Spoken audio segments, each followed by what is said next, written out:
with the national anthem. May I ask all of you to kindly rise?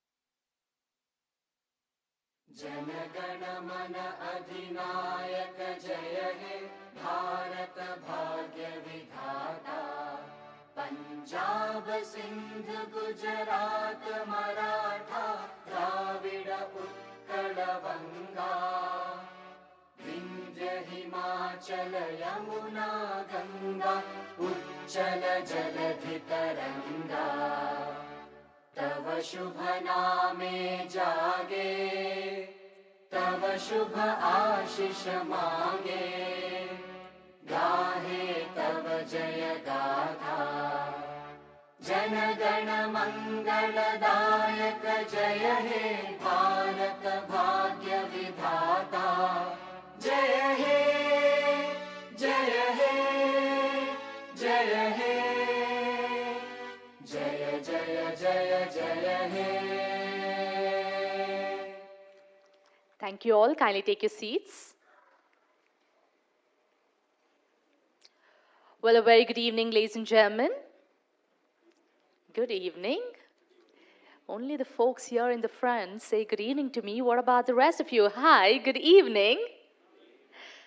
Oh my God, we expected more energy from the interior designers. Good evening, everyone. Much better. All right, a very good evening, ladies and gentlemen. I'm Sheba Diana Adams, and I'm going to be your host this evening. It is my distinct honor and privilege to extend you a warm and heartfelt welcome on behalf of the entire organizing committee to the Architecture and Interior Design Awards and Conference 2025 Global Edition hosted at the iconic Taj West in Bengaluru. Can we hear a big, big round of applause for all of you out here? Today, we gather to celebrate visionary excellence, the brilliance and creativity that shape the architectural and interior design landscape of India and beyond. This prestigious event is more than an awards ceremony. It is a tribute to the innovative minds who redefine spaces, seamlessly blending aesthetics with functionality while pushing the frontiers of design. This conference is conceptualized and curated by Beginup India, a distinguished leader in technology, research, ratings, and edtech solutions. Renowned for its pioneering contributions, Beginup has been instrumental in developing key initiatives including India School Education Standards Adaptability Rating and Ranking Framework, www.exitrank.com, a premier platform connecting talent with opportunity, and Interior Design Practitioners Brand Equity Rating. Additionally, Beginup has also consulted over 2,000 firms worldwide, reinforcing its thought leadership in industry research and innovation. It is my privilege, ladies and gentlemen, to introduce you to Dr. Anand Gopal Nayak, the dynamic Managing Director of Beginup Research Intelligence Private Limited, Bangalore. A serial entrepreneur, author, and business mentor, Dr. Nayak is a name synonymous with innovation, leadership, and excellence. His best-selling books, 18 But Not Teen, and a self-help business guide, Startup Ladder, have inspired thousands of young minds and aspiring entrepreneurs. His remarkable contributions to the business world have been recognized with prestigious accolades, including the Young Entrepreneur Award presented by none other than Sri Ratan Tata and Sri Narayan Murthy. Beyond his literary and entrepreneurial achievements, Dr. Nayak has mentored and trained over 25,000 business professionals and students across India, leaving a profound impact on the future of entrepreneurship. Today, we honor awardees from 24 diverse states all across India, representing the country's rich architectural tapestry, from historic heritage to cutting-edge contemporary design. Today, we are honored to have joined by some of the most distinguished names in the architectural and design fraternity, leaders whose work has shaped the built environment in profound ways. We would like to welcome architect Krishnarao Jaisim sir, founder, the Fountainhead, Bangalore, the legendary architect and great visionary. Dr. Oscar G. Concesio, founder and principal architect, Ponni Oscar and Rahul Architects, Chennai. Dr. Ms. Ponni M. Concesio, founder and principal architect, Ponni Oscar and Rahul Architects, Chennai. Architect Mohammad Amin Nair, ANA Design Studio Private Limited, New Delhi. Professor Dr. Ajay Chandran C.K., Professor, School of Architecture, Christ University, Bangalore. And Ms. Shailja Avasti, founder of Sublime Spaces and Places. Welcome, distinguished guests. As we embark on this journey together, ladies and gentlemen, let us now embrace the spirit of innovation, collaboration, and creativity that propels our industry forward. This evening is about more than recognition. It is about inspiration, knowledge sharing, and shaping the future of architecture and design. Once again, a warm welcome to each and every one of you, and let's make this evening a memorable one. A big round of applause for all of you out here. In India, it is in our culture and tradition to begin a program by invoking God's blessings via lamp lighting. And for this, I would like to call upon our guests on stage, our delegates. Kindly join us on stage for the lamp lighting.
Thank you very much. Kindly join us for a group picture.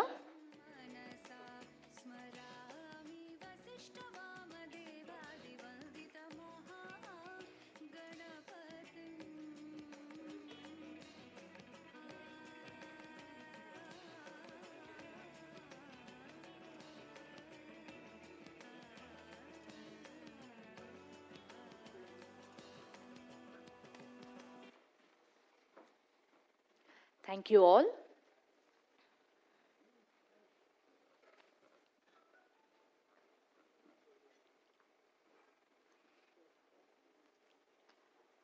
Well, ladies and gentlemen, it is my great pleasure to introduce you to our first speaker of the evening, Ms. Shailja Avasti, founder and principal of Sublime Spaces and Places, who is an acclaimed interior designer, lifestyle products creator, and visual storyteller who creates spaces that speak about the people who live and work in them.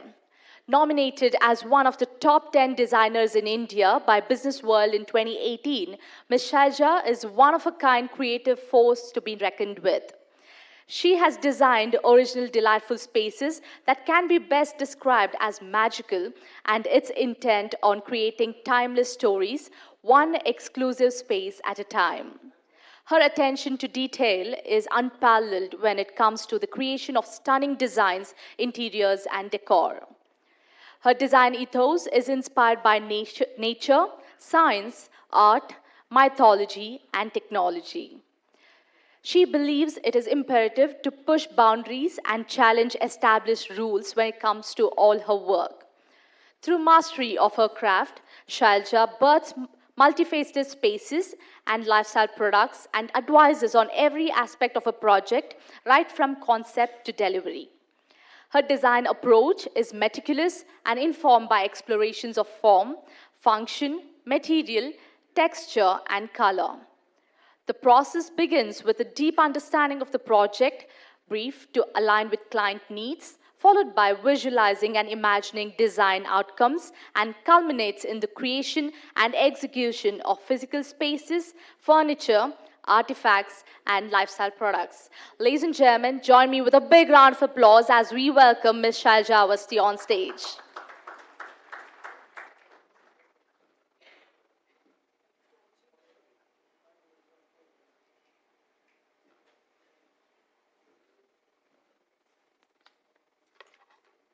Going to be around being vain.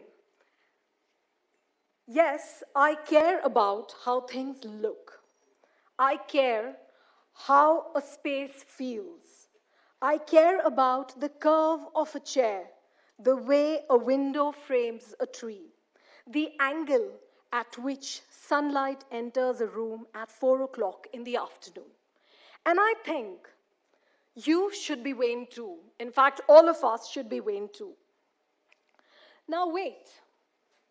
Before you gasp in moral disapproval, when it comes to vanity, people just start imagining women looking into mirrors forever, forgetting that mirrors are not just for self-obsessed people. Mirrors are also about reading your own self, introspection, getting deep down into yourself, figuring out how to improve yourself. So let's unpack this dangerous little word, vain. We have been taught to treat vanity like a sin. Vanity, we say, is shallow, superficial, narcissistic. Vanity is the girl staring at herself in the mirror for too long. Vanity is the man obsessing over the shine of his car. Vanity is foolish. But I am here to tell you that vanity is not only necessary, it is in fact noble. Because vanity, when understood differently, is nothing but the courage to demand beauty. I grew up in a world that worshipped practicality. In our schools, in our streets, in our offices, everything we designed, it was designed to just function. And function enough, not even extremely high-level superior functionality, but rarely to inspire. I remember I was younger, and my dad had come back visiting Shakespeare's place, and he said he couldn't do anything but write that well because the surroundings made him do that. And that's how the environment really impacts us, and that's how a so-called vain environment impacts us. We are in a world that tolerates gray walls, plastic chairs, concrete boxes. We accepted ugly as inevitable, as if beauty was a luxury and efficiency was survival. I think, at least in the Indian historical context, this should have never been the case. But here's what I have learned after years of designing spaces. Ugly is expensive. Ugly costs us energy. Ugly drains our spirit. Ugly diminishes our imagination. And as I say this, I really am experiencing goosebumps, because every time you would find somebody, dressing to that person's hearts and ability, the person has to think 2 times, what will the world say? And especially, in an Indian context, even for people, who want to come out of their closets, there are so many different aspects to this particular thing. Think about it. Have you ever walked into a government office and felt instantly tired? Not because you had already waited in line for 3 hours, but simply because of the fluorescent lights, the peeling paint, the suffocating air. Design mediates how we live, how we love, how we aspire. And when we choose to neglect beauty, we choose to neglect possibility. So yes, be vain. Insist that your home, your office, your street, your city deserves beauty. But let's be clear, I'm not talking about narcissism. Narcissism is the obsession with self at the expense of others. It's in some sense an extreme form of, being a parasite. Vanity, in the way I mean, is the generosity of creating beauty that can be shared. When I design a space, I'm vain enough to want the books to sit exactly where the hand will reach for them. I'm vain enough to want the window to open to the scent of rain. I'm vain enough to want a child to crawl safely on a floor that feels soft but strong. Is that superficial? No, that is deeply human. And that's what vanity in its truest sense is. But beauty, unlike utility, is always generous. It spills over. A beautiful space nourishes not just the owner, but the guest, the passerby, even the stranger looking in from the street. Now, let me tell you a story. A few years ago, I designed a home for a couple who had been married for 30 years. Their children had moved abroad. The house they had lived in decades was practical. Strong walls, sturdy furniture, enough rooms, but it was tired. And as we could see, they were too. When they came to me, the husband said, "Shelja, make it very easy to clean." The wife said, "Shelja, make it feel alive." We designed a courtyard with light spilling through bamboo screens. We softened the walls with muted clay. We gave them a dining table carved by local artisans that became the heart of their evenings. 3 months, and it's a real story, 3 months after they moved in, the wife called me. She said, "Shelja, my husband has started writing poetry." So that is the power of seduction of space. When you demand beauty, you, in some sense, strongly create transformation. And most of the transformation on this planet that has ever existed comes from within. There is an analogy I very often use, when somebody has to do something really huge and large and big in magnitude and in scale. It's not really the decision of the mind, it's the decision of the heart. It's like, the heart is the elephant and the elephant rider is the mind. Once the heart decides it's not going to listen to the rider is thrown away and the elephant does what the elephant wants to do. And that's how true beauty is created. Sometimes it's even beyond our pragmatic decisions that we choose to make something so beautiful that people look at it and they cry. And it's not just in architecture or design. I don't know if we can, quote Tansen here, like when he would play, the whole natural surrounding around would just transform. So here is where vanity becomes radical. I would say beauty is political. Walk through a wealthy neighborhood and you will see gardens, wide pavements, carefully crafted facades. Walk through a poorer one and you will see crammed houses, garbage, walls with no windows. And this is not because people in one neighborhood are less vain. It is because we have collectively decided in some sense that beauty is a privilege and not a right. But I believe beauty is dignity. Every child deserves a classroom filled with light. Every patient deserves a hospital painted in hope. Every old woman deserves a bench in a park framed by trees. When we go to countries abroad, it's such a beautiful sight. People take care of their surroundings. They don't throw garbage outside their house.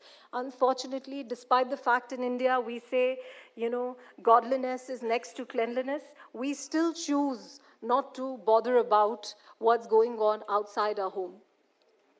To be vain is to refuse ugliness as destiny.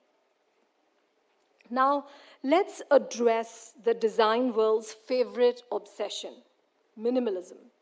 You know the mantra, less is more, white walls, empty shelves, furniture so slim and so sleek it looks like it might collapse if you breathe on it. But I have a different philosophy. Less is less, and more can be more. I've seen homes stripped of character in the pursuit of purity. I've seen sterile living rooms where you're afraid to set down a cup of tea. Minimalism, when practiced without meaning, is not elegance. It's, in some sense, erasure. Vanity, on the other hand, is not about less or more. It is about honesty. It is about allowing your home to tell your story. It is your story. If it's colorful, let it be colorful. If your story is layered, let it be layered. Vanity is not about following fashion. It's about claiming your own identity. And now, let's return to you. Think about it. Have you ever Think about it. You wake up in the morning. What do you see first? The crack in the ceiling or the way sunlight warms your pillow?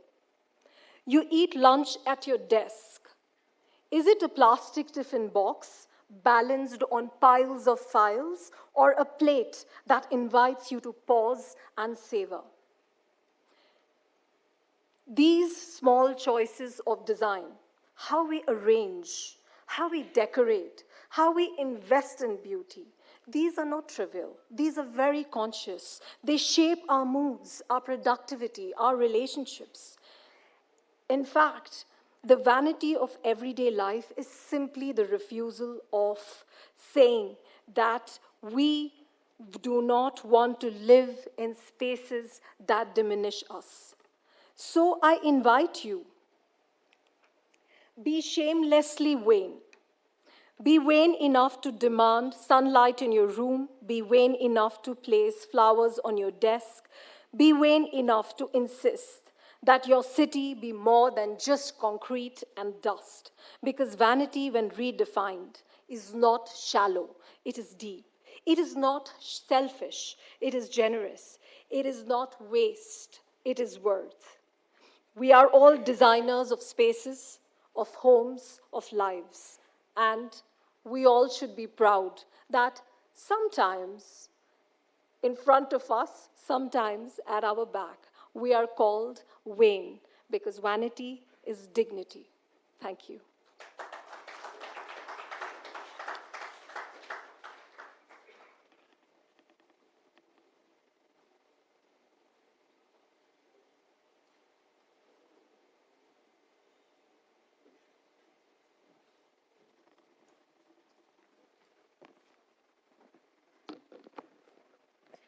Thank you very much, ma'am. Well, next up, I would like to welcome architect Mohammad Amin Nair, a well-known architect and designer and the CEO of Delhi-based ANA Design Network Design Private Limited. Integrating architecture and sustainable strategies is the main focus of architect Mohammad Amin Nair. His firm, ANA Design, specializes in conceiving modern, high-caliber solutions based on the design philosophy of continuously seeking to produce brilliant and high-quality works within a specified budget. Ladies and gentlemen, with a big round of applause, let's welcome architect Mohammad Amin Nair on stage.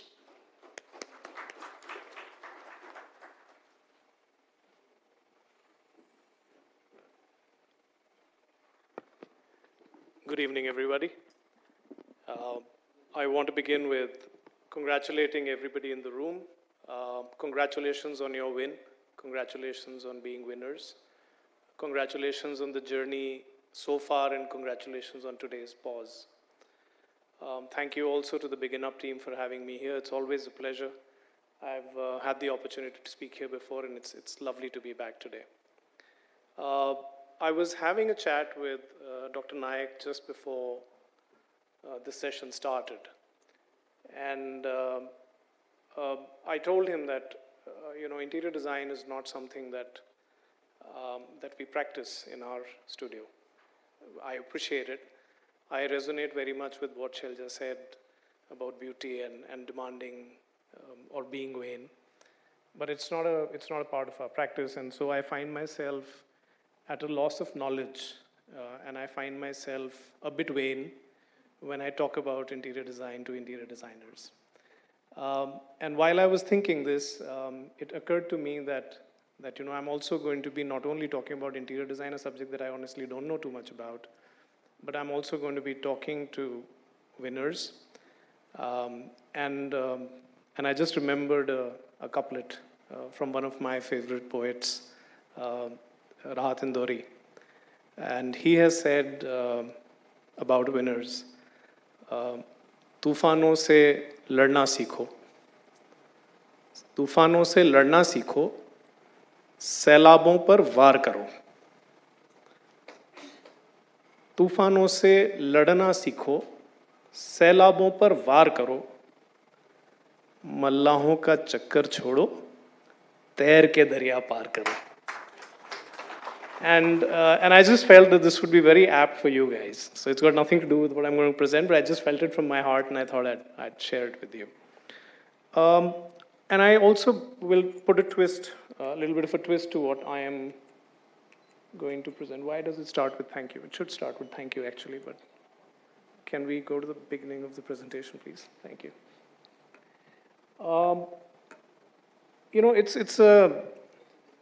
I'll start with a bit of an experience that I had at the beginning of my career. We were designing a set of houses for a family, a very wealthy family in North India, and there were these 4 brothers who had 6 acres of land, and they wanted to build 5 large houses on them. And we were recommended by somebody in this area, you're going to do the house. And then when I had the first meeting with the eldest brother, who was the decision maker of this, it's a very patriarchal Punjabi North Indian family. The guy said, "Acha, aap architect hain. Very good, very good." So I said, "Ji, sir, thank you." I was a young guy. I'm probably 5-6 years into practice. And he said, "Acha." And then I'm waiting, "Acha, to bataiye, matlab brief वगैरह." He said, "नहीं, पर आप तो architect है ना?" So I said, "ji sir, मैं architect हूँ." "अच्छा, very good, very good." फिर हम बैठे हैं चुपचाप. मैंने कहा, "भाई, brief बताइए, मतलब what is it that you're looking for, etc." He said, "आप architect है ना sir? तो आप तो बीम कॉलम बताएंगे, डिजाइन कौन करेगा?" And what he meant was that unless you have somebody who understands interiors, because I'm going to live inside the house, not outside the house. You guys are the idiots who make all the doors and windows and all of that. Design kaun karega? And I realized the power of what you guys do. And this came back to me a few years later when we were doing large hospitality projects with Marriott and all of these guys. And it was, this is now when I had about maybe 20 years of work.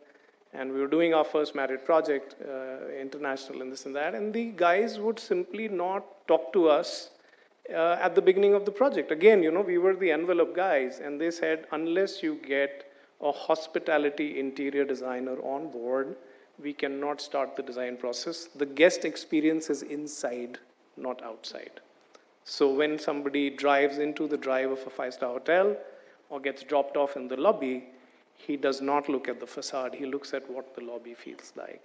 So, I think it's partly an underrepresented profession somewhere. And one of the things that we have done successfully at ANA, and I will show you some stuff, which is, this is an urban design project, not directly related to you, is not necessarily listen to the brief. The moment as an architect or a design team, you completely follow whatever is the brief that has been written or provided by a non-design team, you must have the wherewithal and the capacity to identify what his needs are and then to embellish them with your knowledge and experience and come up with something which is better. If you simply follow the brief, you're not really actually taking leadership of the project. And what is possible will never happen because somebody else decided the brief. So this is, at an urban scale, an example of just that. We were speaking to one of the municipalities in Dubai called the Dubai Silicon Oasis, DSO. They have a new station coming up, and they had a very Dubai-style brief that they wanted this new blue line station to be sort of the tall focus with a tall building and all of that. And this was the presentation that we went up to them with. So instead of talking about the tall sculptural building that they had in mind, we spoke to them in an educational terms on what a TOD or a transit-oriented development is. And a transit-oriented development is way beyond additional FAR and building bigger buildings. It is about creating a space in a city, and especially in the context of the Middle East. These new cities are literally getting created in the middle of the desert. There's nothing around. Horrible climate, horrible spaces, just sand and sun and nothing else. And we spoke to them about TOD, and we showed them images of what they were already doing. The right-hand side images is already part of the Sheikh Zayed Road. This is what you would see there in a couple of years between this place and Abu Dhabi.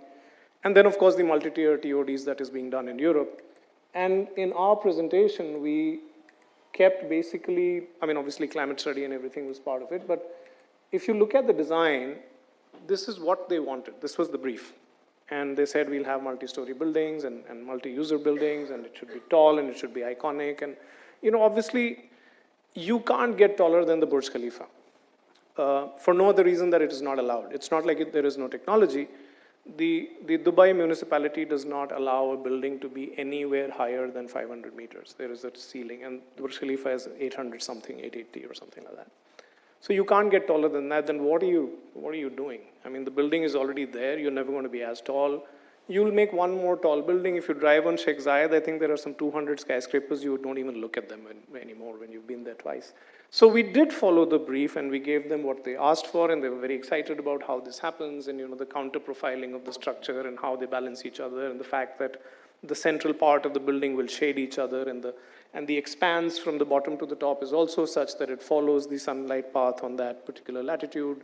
The wind energy can be utilized.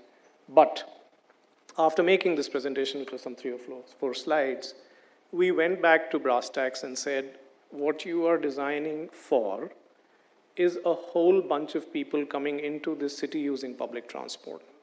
Now, the rest of your city is not designed for public transport. Some parts are, but most of the Emirates is not. And if you do another something which is not designed to integrate with public transportation, you will have isolated station systems and a line of taxis waiting near. So you take a train for some distance, and then you come back and create a mess in the city again by taking cabs and taxis, etc. So why don't you shade the whole site? So this comes from one of their traditional headgear. You will see men and women both wear the utra, their headscarf. And it comes from their climate. It comes from where they are. It comes from hot winds and humidity and the need for shade. So we took the geometry of a utra and we kind of used the entire site. So the bottom right that you see is the station location.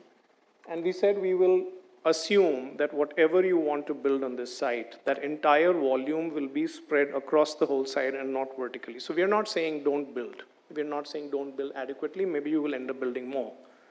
But build low. And then we spread a utra on top of the entire 2.5 hectares of land.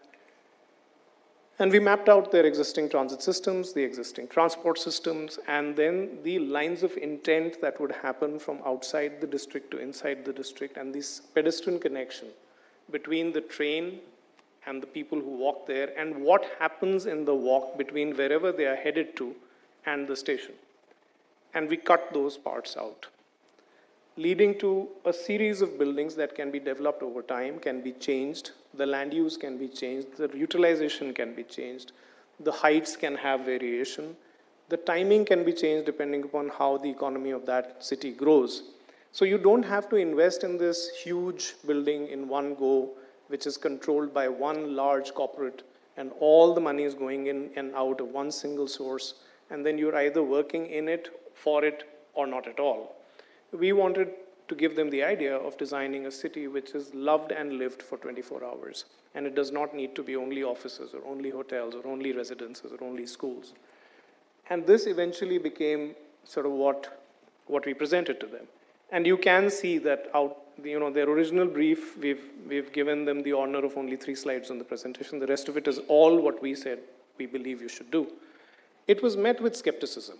It wasn't easy. It was, the first was the very bureaucratic reaction of, this is not what we asked you to do.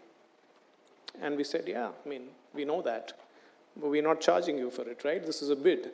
So the initial thing was this incredulity at an Indian company walking into their office saying, we've heard what you're saying, we don't agree with you, we'll do something else. And then there was the power of logic that went behind why we are saying what we are saying. We are not questioning your decision, we are simply saying there is an other, better, more sustainable way of doing it, which is good for your city, not necessarily what you wrote. And then, honestly, there is the talent and the hard work that exists in this organization, ANA, that I have the privilege of leading. Brilliant people, extremely hardworking, and something that a lot of my guys will say to you if you meet them, that the harder we work, the luckier we get. So this then we said, okay, it's according to your climate. We geolocated the model onto where it was, and you will see that there is a particular shadowing. It says shadow analysis 9 a.m. So this is a summer morning, June, 9 a.m. Most of the pedestrian places are all shaded. So if you got off the train in the morning from a 40-minute, 50-minute ride, you would walk through the entire precinct without having to be out of the shade. And you could do that even in the afternoon because shadow analysis at 12, and again this is angled out of how the analysis for the blocks was done, is still shaded. And then 3 p.m. it starts getting better again, and obviously the sun sets later on in the evening. So you have a city which becomes walkable, which is invested in over time. Users can change. People who use the city love it, live it, and define what the next block is going to be. Everything does not need to be made at the same time. And then, the whole lot of studies, which is typical urban design studies about vegetation, wind, water. They have massive groundwater, which we allowed to come on the surface, and we made water bodies out of it instead of dumping it. Right now, if you go to the DSO, they actually have bore wells with pumps running 24/7, pumping water into the sea, not to allow it to come into the buildings. So if you work with nature rather than against it, and if you use the energy for nature rather than against it, you come up with something which is interesting, and then a whole set of imagery which is there to show what kind of a city we had planned. And by the time the discussion on the logic and the science of it was over, they were not protesting anymore. They were actually asking interested, intrigued questions about what it should be and what can be done and how it can be improved and what it looks like and what building they have loved and seen somewhere else. And yeah, I have been to this building in China or Singapore or whatever, and it was very nice. And suddenly they're finding this opportunity to have something which resonated with their hearts, with their emotions, in their own city, away from the brief that they had themselves written. This is spread over a whole day of workshops. But this was just a series of presentations that we made to them. And my idea of sharing an urban design scheme with a bunch of accomplished, talented interior designers was not the urban design, but the idea that you hold the power of decision-making in your hands. And that is why our businesses are called practices. They're not called businesses. You don't do the business of architecture or the business of interior design. You practice interior design, you practice architecture. And your commissions are commissions. Nobody purchases your services. They patronize your service. Your service has a patron. Your service does not have a buyer. And things will change because of that. So this is just something that we've done internationally in the international market and sort of done it reasonably well. It's been accepted in principle, and obviously things are going to happen. But I just wanted to show you that a tiny, small, relatively lesser known Indian entity can work anywhere in the world, provided we carry our culture, thought, grounding, methodologies with us and do that work.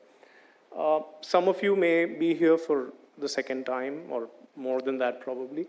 The last time I was here, I had presented the initial scheme of an Indian project that we are doing, again transit-oriented. Can you please cue the video? Control, can you please cue the video? So this is the Mumbai VT station, CSMT station. And yeah, you can go to the video, please. Thank you. So this is the VT station, and I had presented the concept and the engineering behind it. I have a small video of what it finally will become like when it is finished, and I'll leave it to you for your enjoyment.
Thank you all. Thank you very much.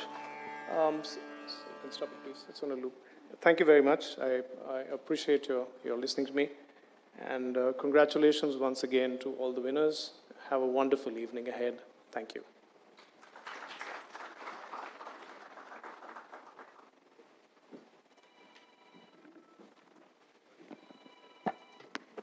Thank you very much, sir. Well, ladies and gentlemen, I take great pleasure in introducing you to our next speaker of the evening, Dr. Ms. Ponni M. Concesio, Principal Architect and Founder of Ponni, Oscar and Rahul Architects, Chennai.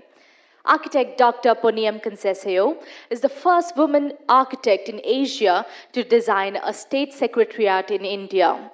She has worked on the Prime Minister's Housing for All project and the prestigious Gaganyaan Space Center for ISRO at Sriharikota. Ms. Ponni can be best described as an award-winning nation builder who returned from the USA and dedicated 30 years of her life here in India towards building prestigious government and private projects pan-India and abroad. She has won more than 220 international, national and state awards for architecture, interior designs and has been widely published in design magazines and newspapers. Architect Ponni did her B.Arch from NIT Trichy and was the first undergraduate women student there, and later did her M.Arch at Cornell University and advanced professional studies at Harvard University in 1992.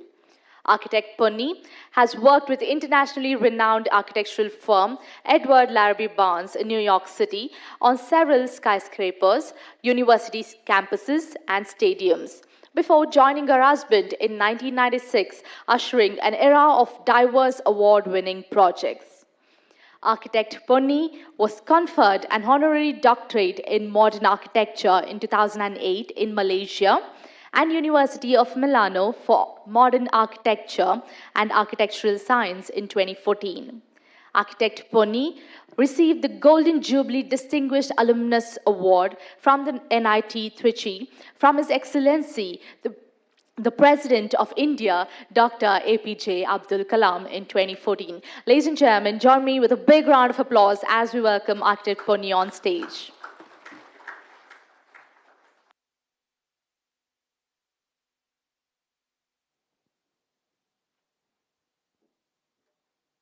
Good afternoon, everyone.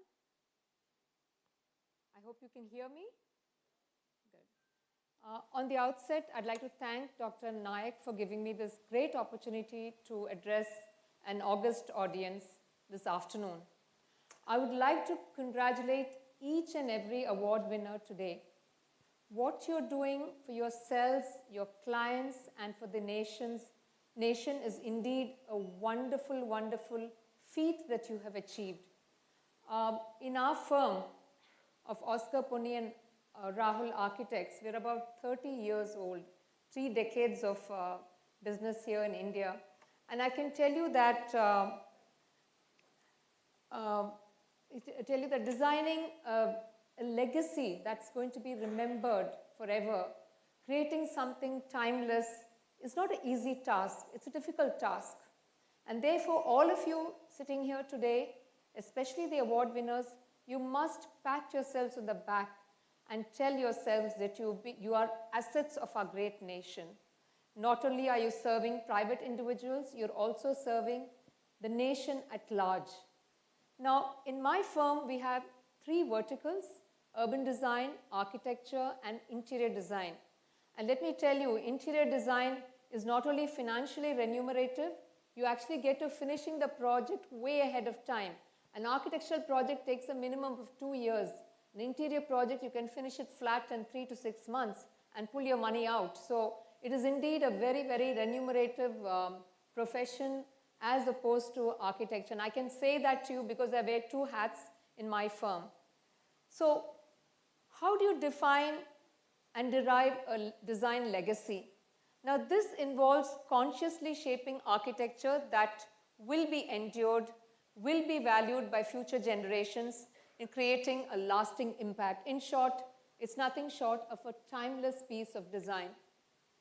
Now, as I mentioned before, we have 3 verticals, and our clients include both government and non-government agencies, private sector, corporate sector, industrialists, and indeed individuals. Now, I'll jump straight into the Telangana State Secretariat. The reason I'm doing it is because it's the jewel in the crown of our range of projects. Now, the projects that I'm showing you today is just the tip of the iceberg. These are award-winning projects. We won, for this particular project, we've won even international awards. This is special because the site itself was very, very beautiful.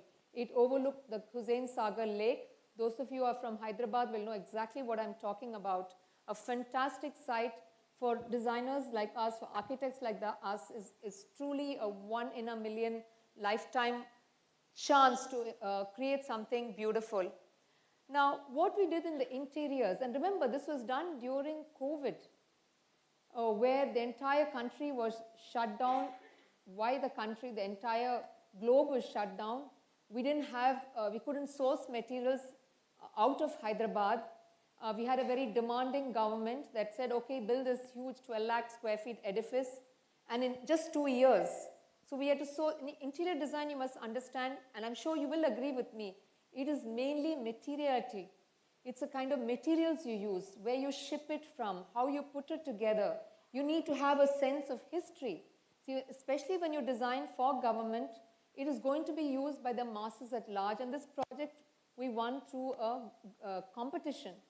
And the reason why we won the competition is because this particular design had a sense of history, is what the government was looking for. So what you're looking at is a simple green and white marble. You call them the corridors of power. And as you walk through, you experience each and every part of the architectural design, the colonnades, the capitals, the dome tower complex. This is the Chief Minister's conference room, done very simply in Indo-neoclassical style, simple white and gold.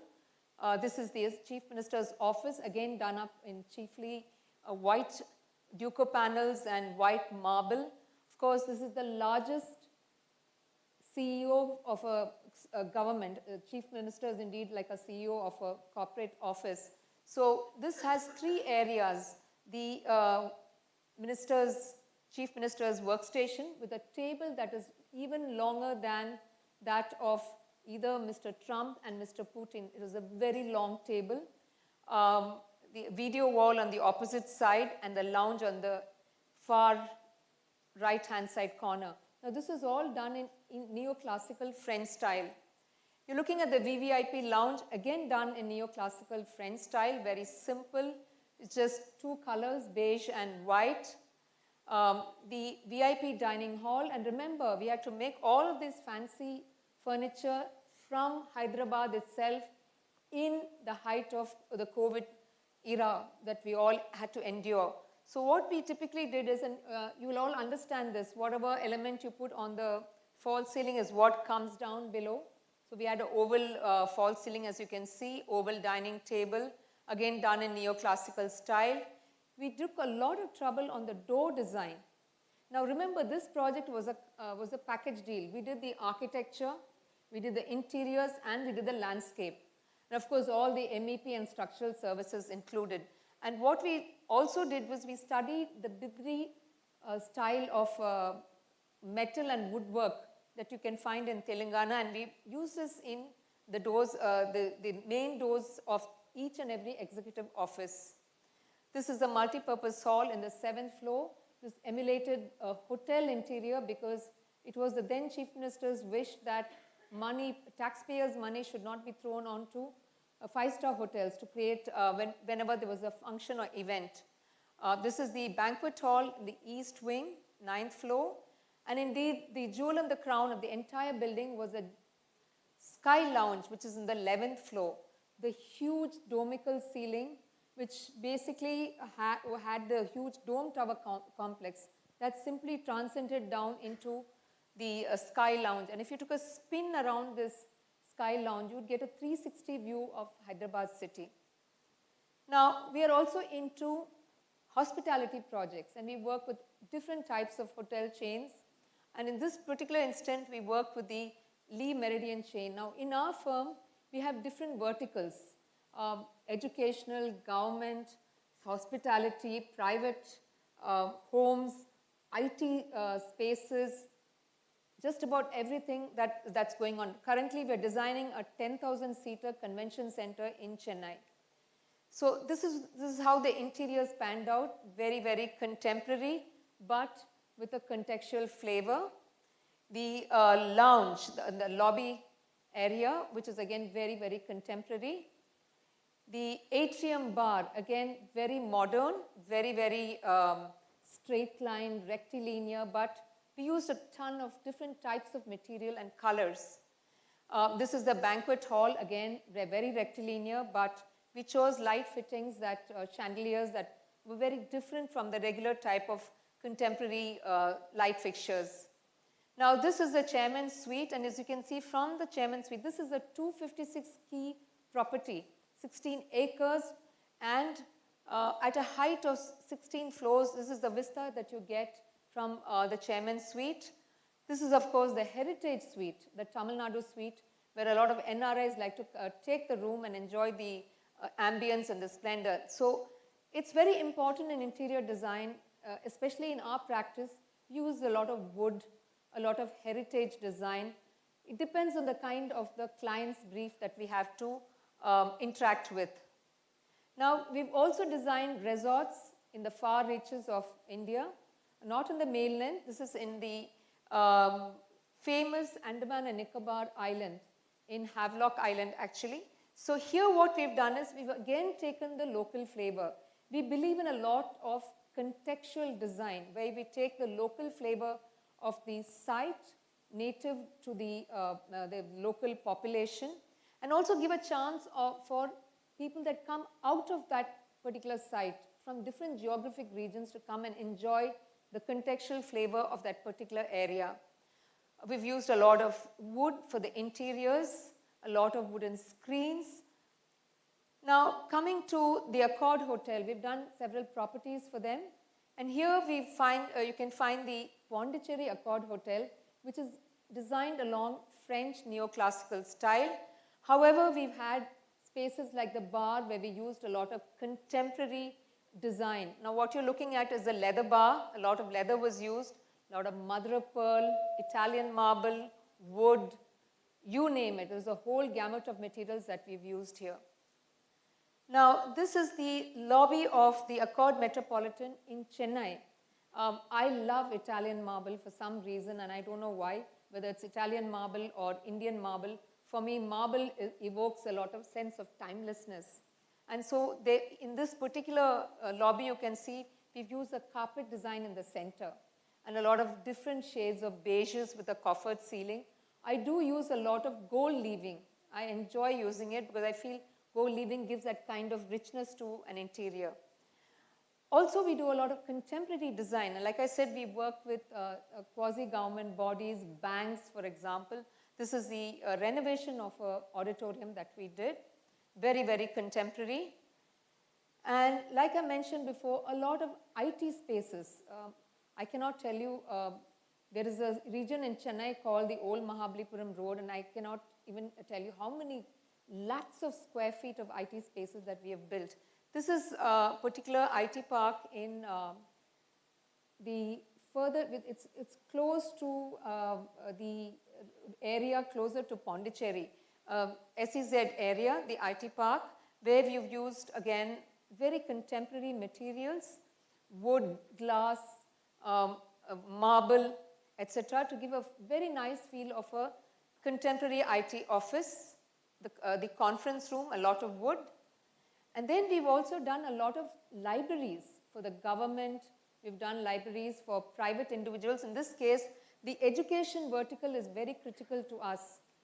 This is the very famous Hindustan Library, which is built in the form of an oval. And what you're looking at is the atrium space. We've taken the geometric center of the space, put the bust of the deceased owner, a very famous man who was responsible for bringing capitation colleges to Tamil Nadu at that point in time. Again, you can see a mixture of materials, ACP, granite, marble, a lot of steel.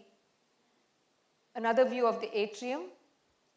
We also do a lot of very, very high-end homes. This home is in Malaysia, the home of Dato Dr. Amin. And this was a typical international project. He picked us because he wanted somebody to do a fusion of Malay and Indian, South Indian Chettinad architecture. So all of the columns that you're seeing, I'll show you a view of, this is the residence overlooking a forest reserve. And the interiors, every stick of furniture came from India, Chennai, India. Even the false ceilings, the lighting, of course, came from some European country, but just about everything save the lighting fixtures, maybe the windows here, the elevator, and perhaps the marble. Everything was made in China and shipped to Kuala Lumpur. Another view of the dining area. It's nothing but a huge open area. I believe in the business of merging unbuilt architecture of the outside, seamlessly going into the built spaces of the interior. In Oscar Ponni and Rahul Architects, we believe in designing from the inside. I always tell my structural engineers, their first thing is to give a column-free building. If a structural engineer puts in columns inside of the building, I will simply remove him. Because this interior spaces is what defines a building. We all enjoy seeing buildings from the outside, but it's the end user of this space that really gets stuck with what you design.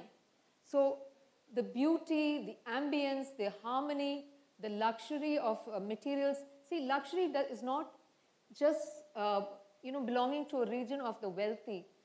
I also do a lot of weaker economic section homes. The Prime Minister's Awas Yojana project, where just a single home was under 10 lakhs, and we had to create something very beautiful out of very, very inexpensive materials. I had to interact with government agencies.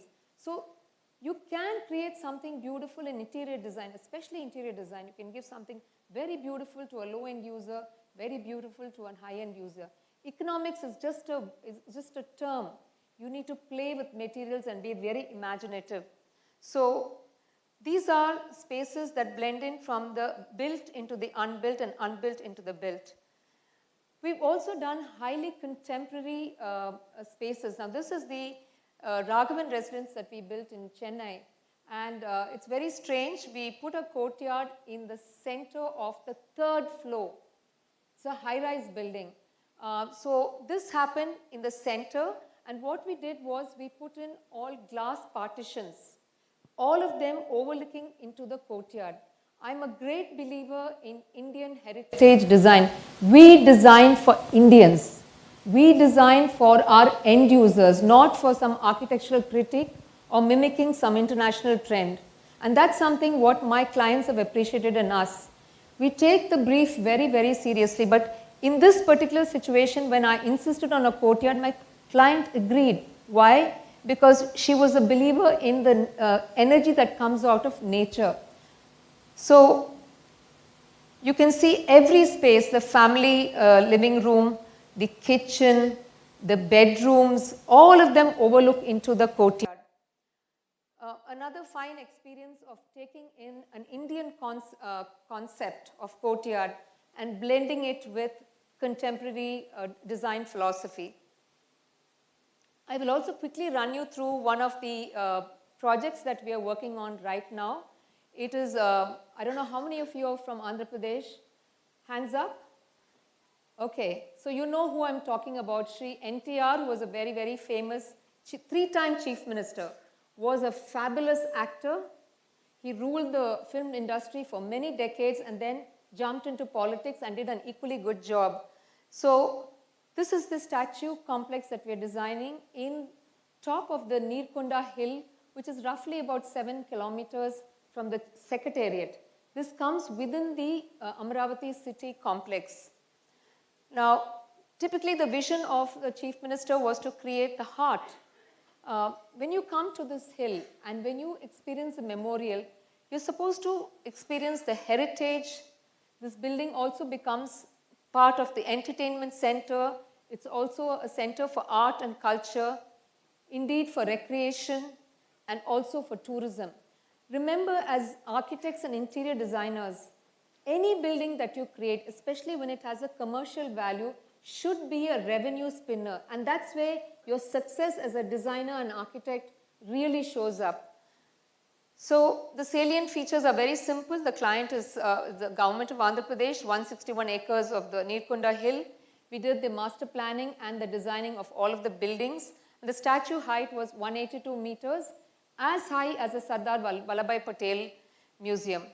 Now, this particular complex is supposed to showcase India's cultural excellence, catalyze tourism and economic development, and also be a showpiece of engineering methodologies. So what we did here was we studied several hilltop monuments and also studied Amaravati. Remember, Amaravati today is going to be a fabulous, fabulous contemporary city that is being built during our modern times.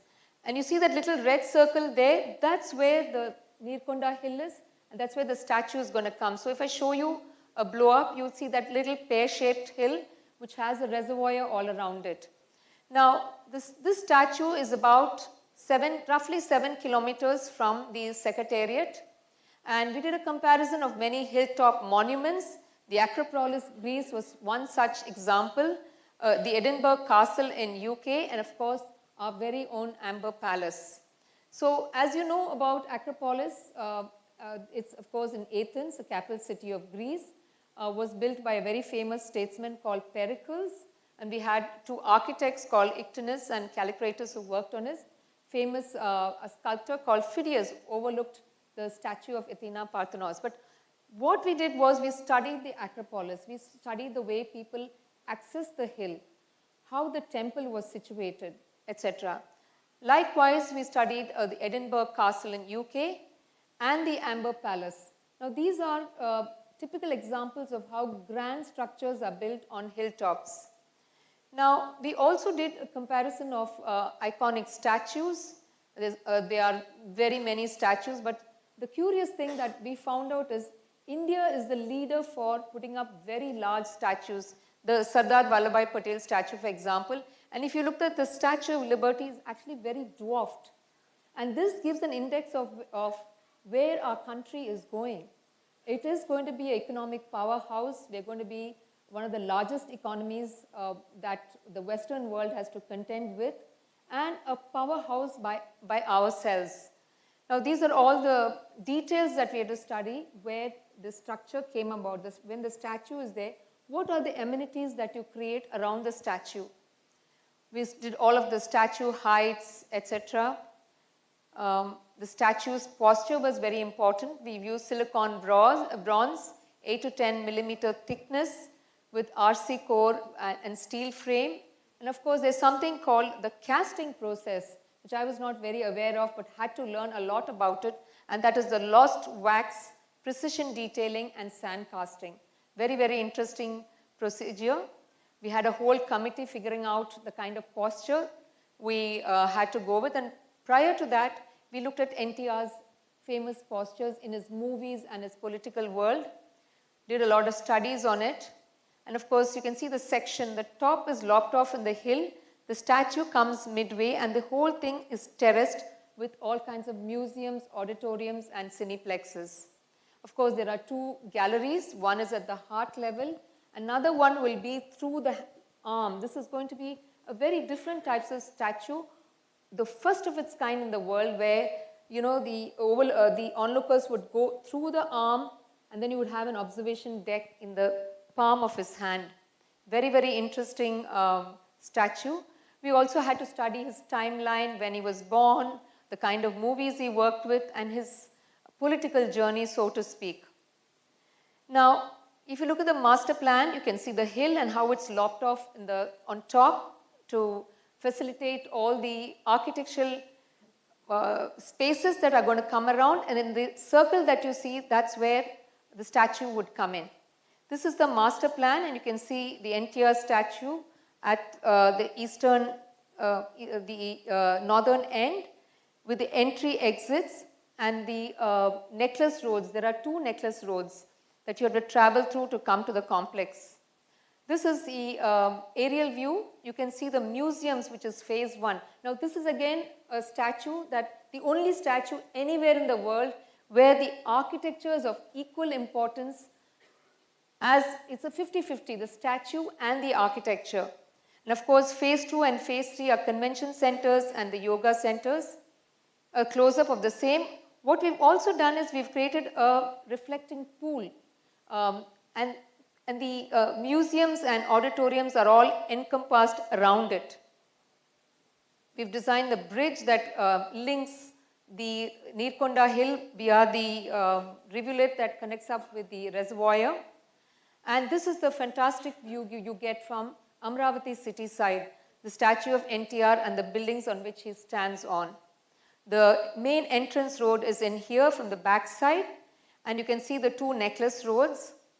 These are all the roads linking to the Neerkonda hill and how it encircles the perimeter of the hill through which you will access and go up to see the statue, pavilions to take selfie points, the grand arch, and this is the overall look that one would get very close to the statue. We've used neoclassical style of architecture, modern and a bit of classical.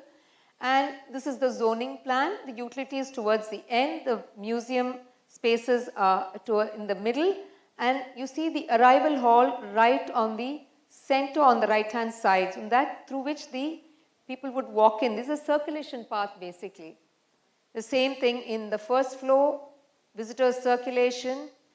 This is what I was saying, that from the arrival you will walk through that red stripe, and through them you would access the museums, libraries, auditoriums, with the courtyards being the refuge and relief spaces. The first floor plan and the terrace floor plan. Now this is a section showing how we've used the terrain to create a stepped architectural plan that come out like two arms. This is a transverse section showing the two sections of the museums and digital library with the reflecting pool in the center. And let me come to the important part, the interior design. Now when you work with government, you must understand, government always look at options. They're never happy with one option.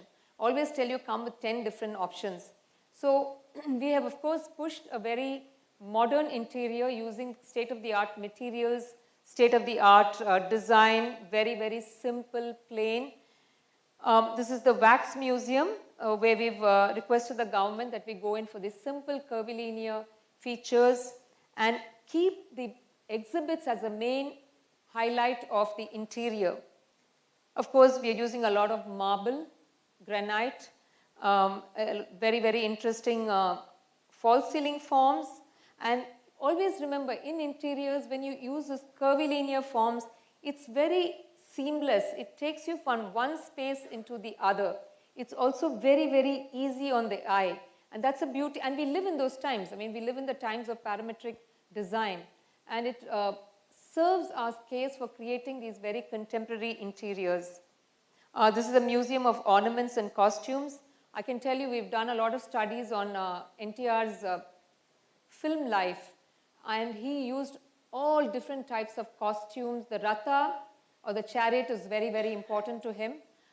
He took the roles of Lord Krishna, and so the ornaments and the costumes that he wore, all of them are going to be showcased here. The NTR Center for Arts Center and Library, and of course you had an animation studio. The animation studio is also another very important element where one can get in and actually go through, virtual reality and experience his movies. Of course, this is a Cineplex, and of course the giant NTR auditorium. This is the NTR's political journey. And remember, when you are showcasing somebody's film and political life, you'll have to go through each and every element of what he used, the roles he went through, and you have to transform it in interior design. Not an easy task, let me assure you. It's actually a very difficult task, but we've managed to do it. And the jewel in the crown, of course, is the viewing gallery. It's a very beautiful space at the heart level where you can see the 180 or I would say 270-degree view of the city of Amravati. Very, very beautiful view. Of course, we have a model of NTR's home where he lived, quite modest, at least the earlier part of his life. Now, what was also very important to us, as architects and interior designers, and I'm sure the interior designers will agree with me, lighting is everything. You have to be a good lighting designer. I mean, these days I find when you practice in India, when you practice abroad, the client will actually, have a lighting designer on board. Not so in where I come from, in Chennai. You also have to wear the hat of a lighting designer. And as a designer, you should also know the latest lighting fixtures, how they work, what are the new inventions. I mean, I'm telling you, you can use a lighting fixture today and 10 days down the road, or let's say a few months down the road, that fitting is obsolete. And this is how lighting design industry is actually re-engineering its vision, its product. So being designers, you have to be very cognizant of the kind of lighting fixtures that you use. I grapple with it every day. It's not even funny. Today's clients are also very, very well-read. You mention a fixture and they'll immediately put in Google and they'll even tell you the cost price. So you have to be 1,000 steps ahead of them. For me, I read the latest journals on lighting design from the West because they actually have seized the narrative with good reason because a lot of innovation actually happens in the West and then it transcends into Asia. So in this particular project, we've used the latest lighting fixtures. We've proposed all of them. This is the external lighting that you can see from the outside. And this is what you would see from on a typical day like Independence Day. So when we designed the Telangana State Secretariat, I had to work with Philips. The government said, no lighting designer, you become the lighting designer. So I cannot tell you how much I interfaced with the Philips, now today it's called Signify, studied every lamp, studied the beam angles, how far does it stretch, what's the effect you get in, not just on the building exterior, but also inside. So in my mind, lighting is so critical. It's as important as the fixed and loose furniture that you're using. There's no fun in designing a beautiful interior and then having very, not very average lighting. It's lighting that counts, that will highlight each and every point of your interior design. Thank you very much for being a very patient audience. I request you 3 minutes of your time to look at a video. In the heart of a reawakening landscape, where tradition embraces progress and dreams are built into the very soil, stands a vision larger than life. This is not just a monument. It is a story cast in stone, a story of a man who rose from the silver screen to the hearts of millions, a leader, a legend, a symbol of Andhra Pradesh's pride, drive, N.T. Rama Rao. Welcome to the Dr. NTR Statue and Museum, an immersive destination that celebrates legacy, culture, and the timeless power of imagination. Here, architecture becomes emotion, and every space whispers a piece of history. What stands before you is not only one of the world's tallest statues, but the beating heart of a cultural renaissance. Soaring to a height of 182 meters and perched on a 122-meter elevation, the Dr. NTR statue is more than a marvel. It is a message of unity, identity, and inspiration for generations to come. This towering icon now defines the skyline of Amaravati, standing proudly alongside the newly emerging Capital City Plaza, the lotus-inspired Assembly Building, and the government towers that symbolize a bold new future. Together, they shape a skyline that bridges heritage with progress. The journey begins at the majestic NTR Bridge, guiding visitors into a world of grandeur. As you approach the site, you are welcomed by a lush, green arrival experience. A carefully landscaped entry plaza, filled with water features, shaded gathering areas, and tranquil spaces for pause and reflection.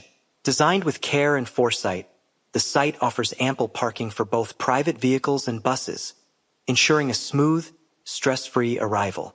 Around the entrance, utility blocks provide essential services like lockers, a convenience store, restrooms, and even an emergency clinic, all seamlessly integrated for visitor comfort.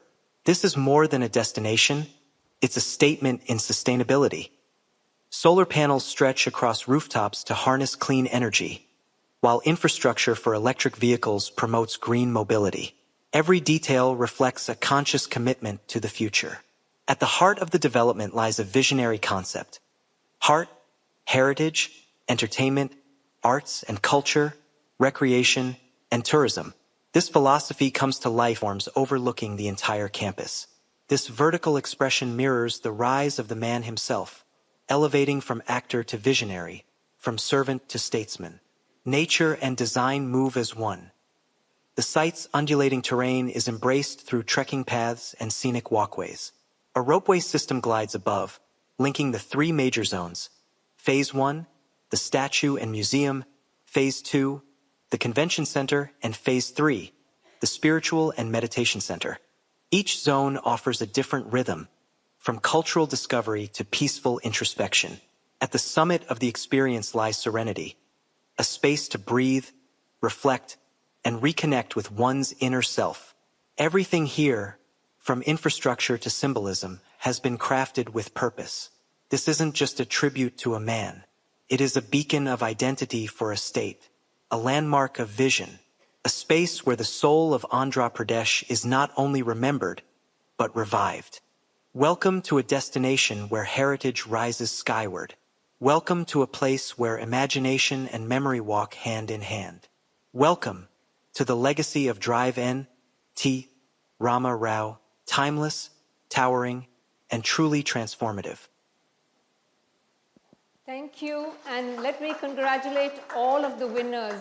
You are indeed India's national asset and treasures. Pat yourselves on the back. Thank you.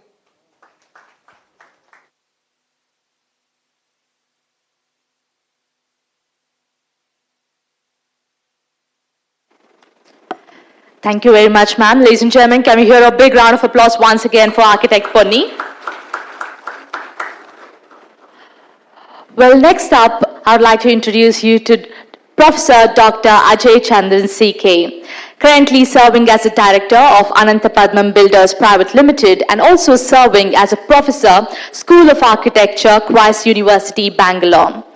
Professor Dr. Ajay is serving as a standing appellate committee member of AICTE from March 2018 till date, serving as the Honorary Secretary of the Associated Chambers of Commerce and Industry of India, Karnataka chapter from June 2020 till date, former principal of SJBIT Bangalore, and the former dean of BGS School of Architecture and Planning, Bangalore. He is a certified trainer for Indian Knowledge Systems by University Grant Commission, Department of Education, Government of India. Professor Dr. Ajay Chandran has filed about 50 patents, out of which 28 patents are granted by the Government of India, and international scopus and journal publications of about 31. Ladies and gentlemen, a big round of applause for Professor Dr. Ajay Chandran CK.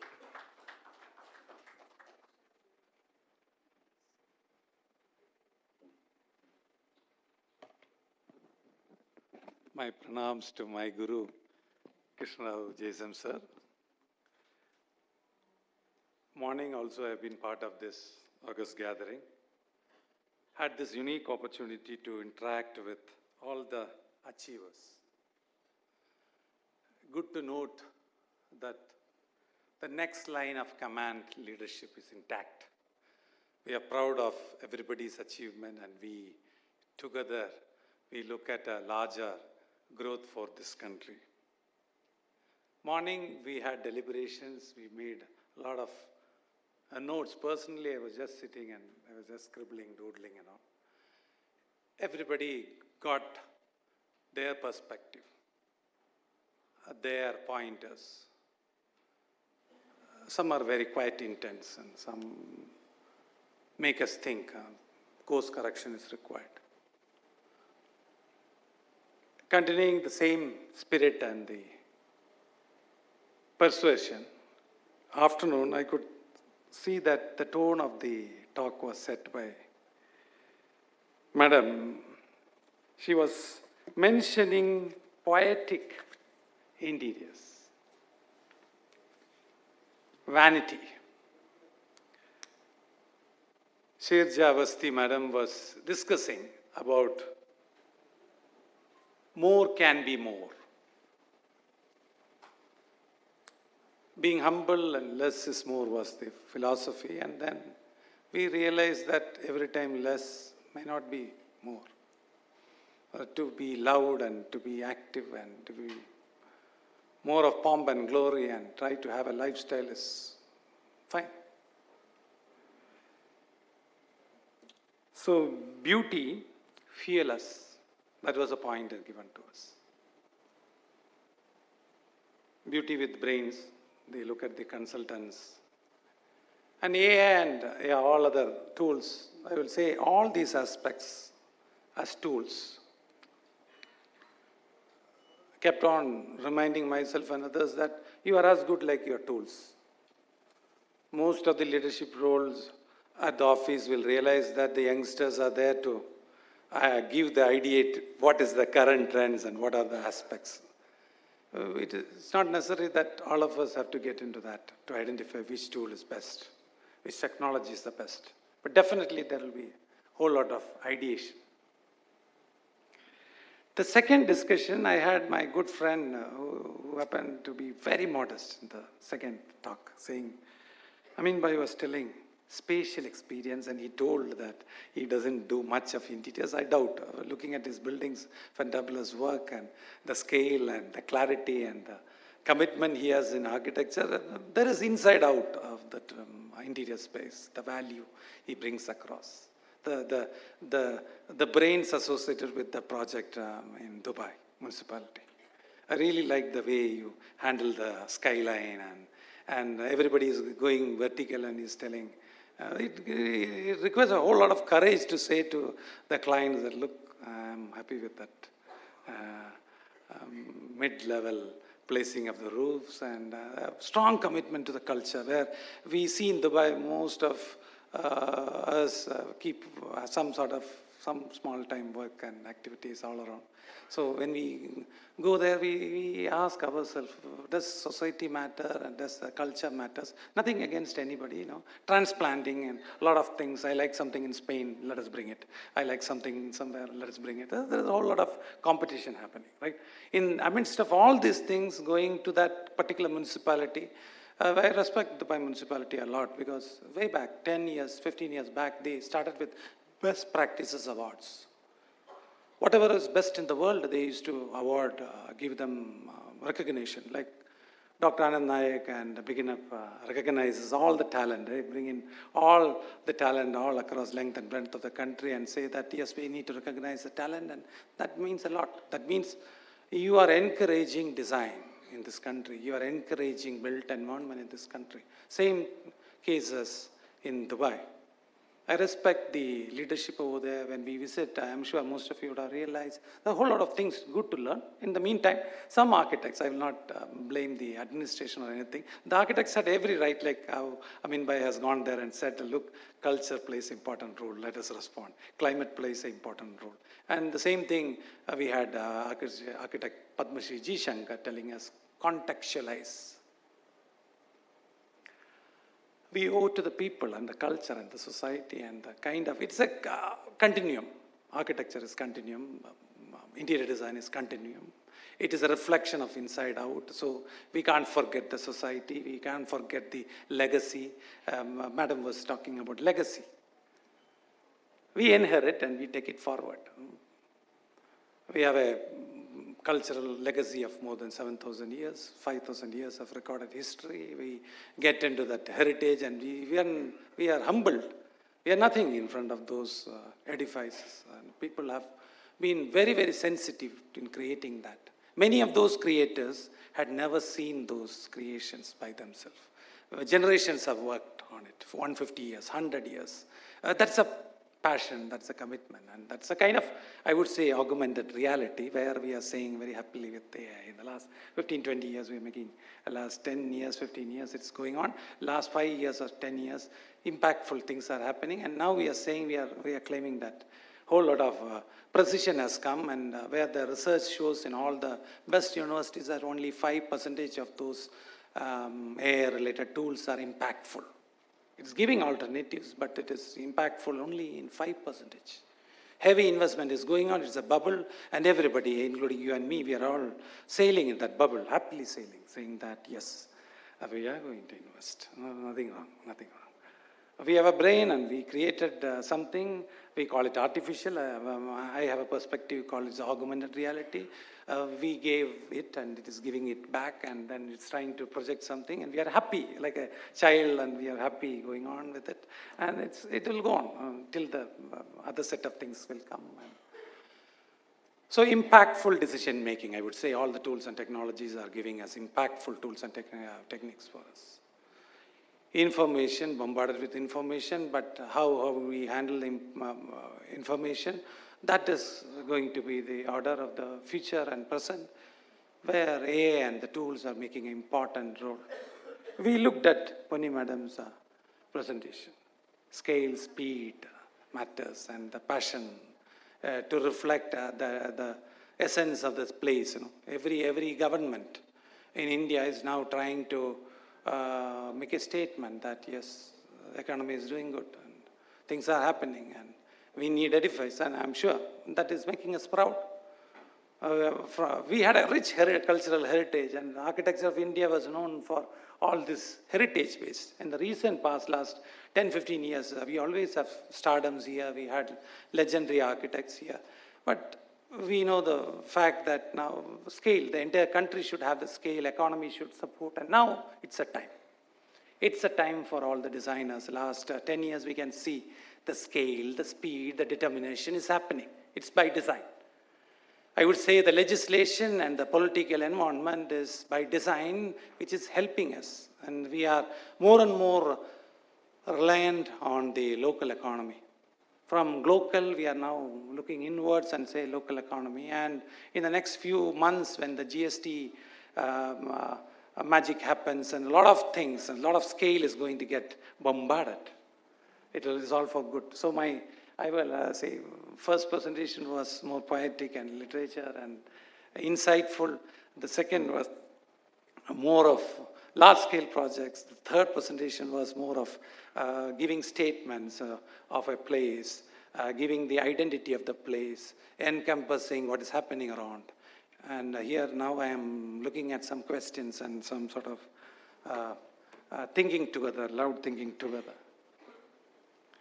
In the age of robotics, in the age of all tools and techniques and all kinds of, I would say, visualization tools, wellness and sustainability, this is all happening.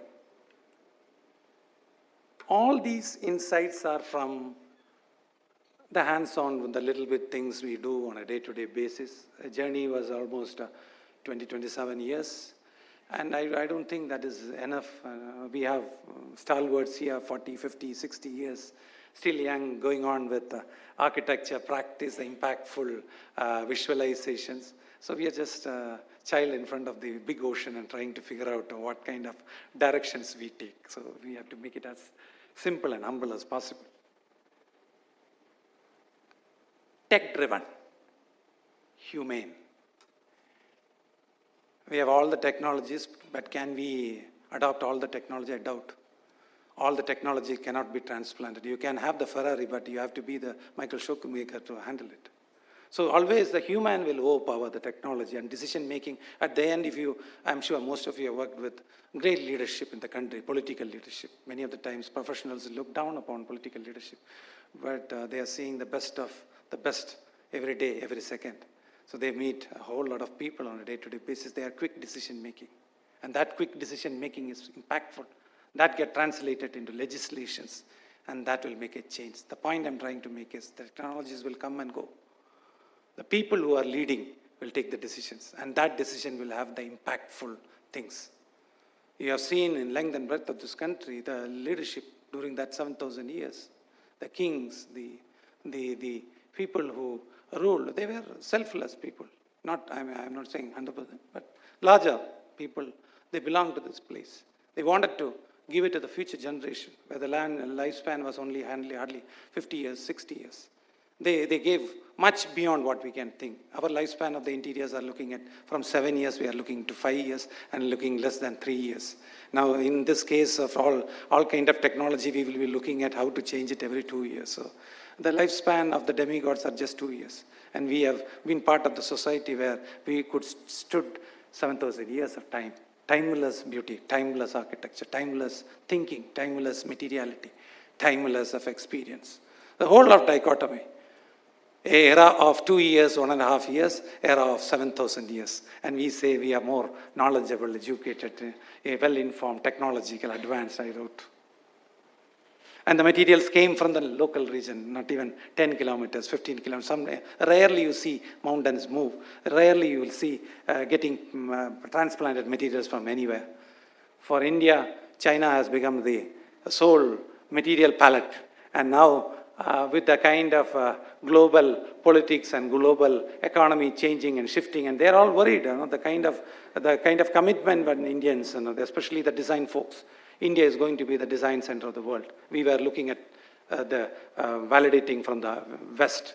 And most of you are a part and parcel of the practice in the Asiatic regions and apart from Europe and UK, because licensing and there's a whole lot of system. The entire Asia will take it as one, and the remaining parcel is different. Okay, the action is going to be in India. The economy is going to be in India. We all agree. So very, very, very important for us, the material palette also we have to We have to grow together. We have to grow with the society. This is the time, I'm sure, most of you are highly patriotic, and the patriotism will convert our drawings, our material specification, everything to larger, to be local. And there is no other way out. We are going to that era where if we wait for the material to be shipped from somewhere, you have to hold on, because you don't have the time, 2 to 3 months, you have to hand it over, and a whole lot of experience is at stake. When you are too much reliant on outside technology, the technology also we have to develop. So one is sustainability, social sustainability, cultural sustainability, technological sustainability. All technologies cannot be, even training. You train somebody, you look at it, a bot to be developed based on some technology and AI and things. By the next year, new version is coming, your bot will do nothing. Your bot is not able to cope up with the transformation. How long we will run to what all technologies? So somewhere we have to say enough. Somewhere, some few things we are happening. With that, we are taking on. So I think we have to balance it out. The time has come to realize what all things we need. We all know 90% of time is inside. The activity is inside. The businesses happen inside, right? You need a conditioned environment. So what is conditioned environment? Conditioning of the environment, that is up to us, right? We have too much of carbon credits, now it's called as net zero. The credits-based system is totally diminishing, and now suddenly people started, can we create energy or translate energy? Can we harness light, solar light? We can traverse light and a lot of things, right? Digital, robotics, and a whole lot of things.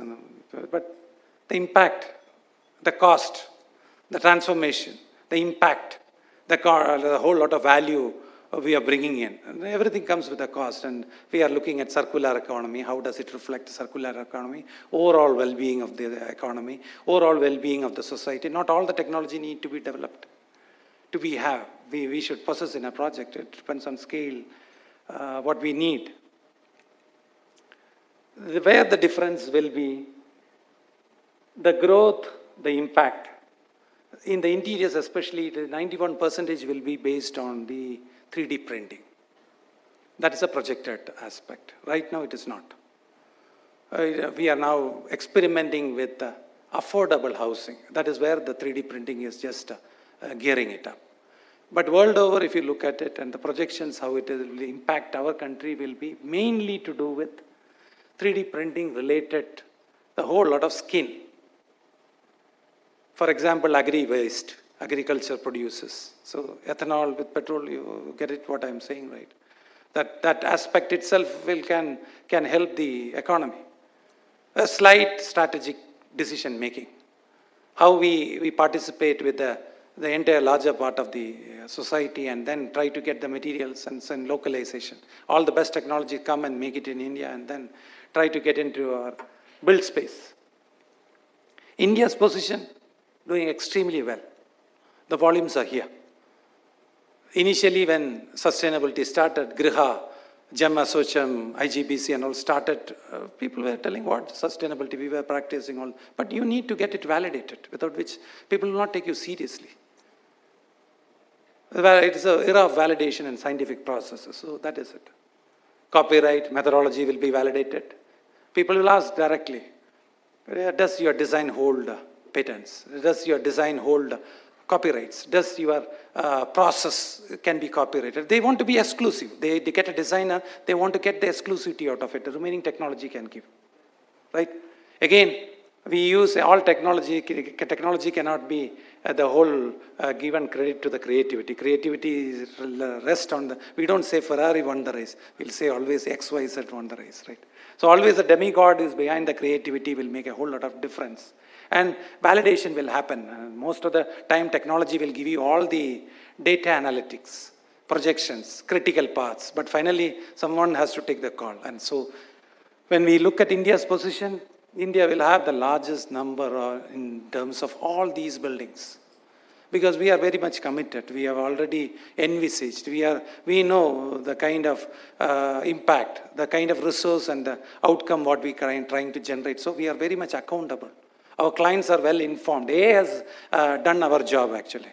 That means they've educated the clients. So clients are well informed. So clients will do all this base work and come to us. From there you take on. So that dirty job already the technology is trying to clear and give up their red carpet to us.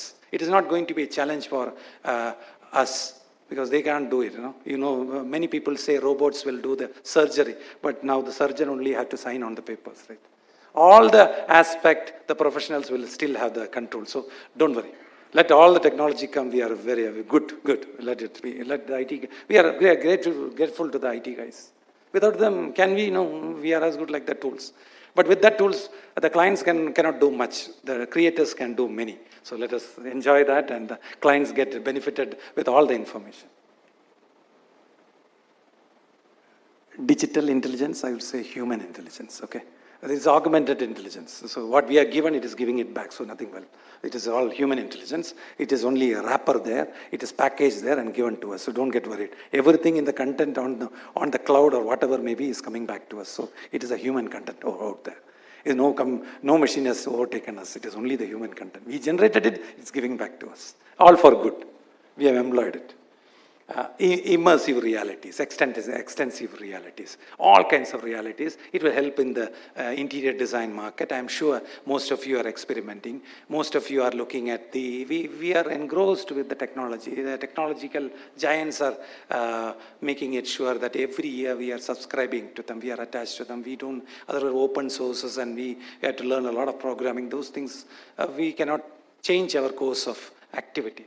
So what is more important is to pick up the right tool. Not all the tools are required. So that kind of research and skilling and continuous skilling should be there. Ideally, at least a 1 day or a half day in the office should be for new technologies.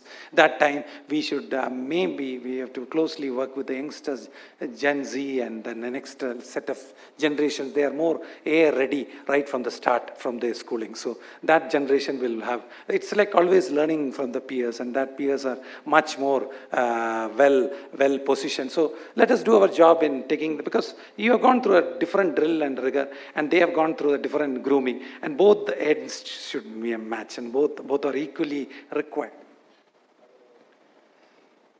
We call it automation, office automation. All these things people have seen in the West. At what cost? There are people, there are not much of people. The kind of resources, climatic zones are different, and the societal way of looking at things are different. So may not be required everything everywhere. So we need to have the fine balance. Additive manufacturing, what is required, what is not required. It is more iteration process, what has to be given, what kind of resources will go into the massing, the shell, the skin of it. That is more of relevance to us. Wellness, we look at, we are a society more of, I would say, philosophical, spiritual in confinement. We had practiced this. We enjoyed the rain, we enjoyed the sunlight, we enjoyed the natural landscape. We are out there. It is there in every DNA. So whatever design we do, that wellness is there. We look at who's inhabiting, and I'm not saying that the other culture, most of the cultures, historic cultures are representing that. But now they're all packaging it, wellness and happiness and all coefficients, and what color will give what kind of emotions, and what should be the lighting order. This is all scientific study, and some people are projecting the data much beyond all this data. There is a whole lot of synthesis, and so that is again the order of the day, and the entire process is about wellness. Circularity, and I don't know how far circularity is working with each one of us. We have a whole lot of palette. We have materials coming from everywhere, and when you go to Japan, when you go and buy anything from the shop, when you pick up made in Japan, they greet you, they respect you, they are so passionate. They will drive that passion in you, that when you don't buy from this shop, buy the another shop. When you buy their product made in their country, everybody is happy because they know that finally you're making the country grow. That is the spirit we need to imbibe. We cannot say that, look, we are doing business everywhere, we are agglomerating. You have seen all the leading economies, they are drawing the lines. They know the human capital is over here. Our people is doing wonderfully well, and every day we can see impactful things happening in every field. So imagine you don't get your material, you don't get your technology, so all those things, keeping all those things, you look at the circularity and get into the practice of implementing things. At least 80% of your material palettes are coming locally. At least 50% of your material is coming from the nearest markets possible. I don't know how far we are able to do. Statistics and all these things data-driven, right? When we say AI and data-driven, all these things should be possible, right? Right? That is the idea, right? You know what is happening in the next state. You know what is happening in the New York Times. You know, then why can't you source the material? So that is where all these chatbots and all those process-driven AI will be helping us how to source things quickly, how to get things, how to keep things moving, how to make sure that we revive the economy in terms of real sense of circular economy.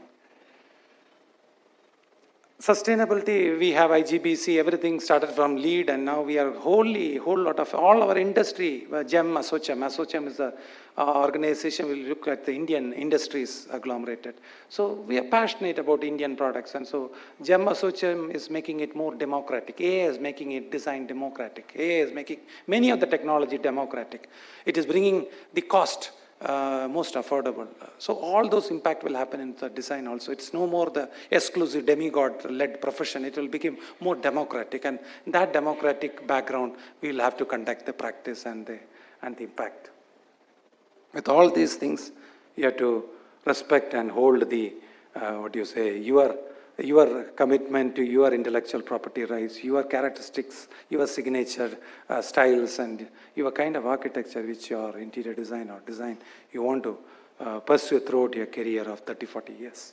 Whole lot of challenge. Everybody can make things happen in seconds. So where is the intellectual outcome?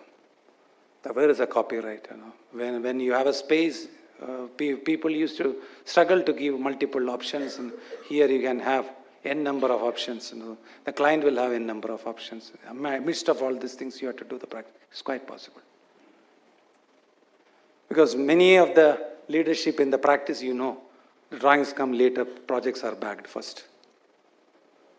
That's the reality. You walk into the room, you talk, have a handshake, you don't take more than 10, 15 minutes, you say, sign up a project, and say, we'll start the drawing. That's the reality. And we talk and we say that. That's the reality. People do homework, right? People don't come to you, and it's not all the projects are competition projects. You know, in the movie industry, they say, if a script is written, they know who the actor is, right?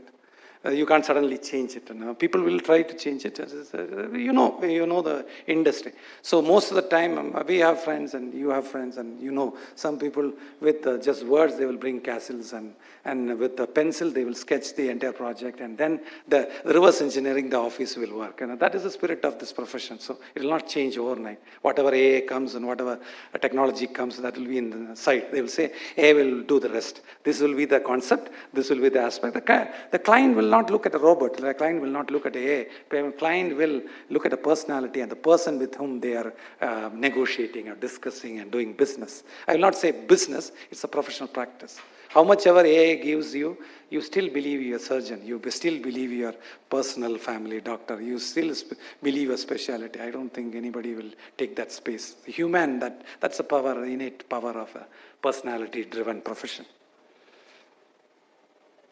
Optimized material selection, Indian studio, that is a different way, the jugaad, the kind of, the overall process, the kind of factory assembly system, the kind of processes we believe in, the kind of value addition each and every member plays in that office makes a whole lot of difference. Hyper-personalization, that's the era.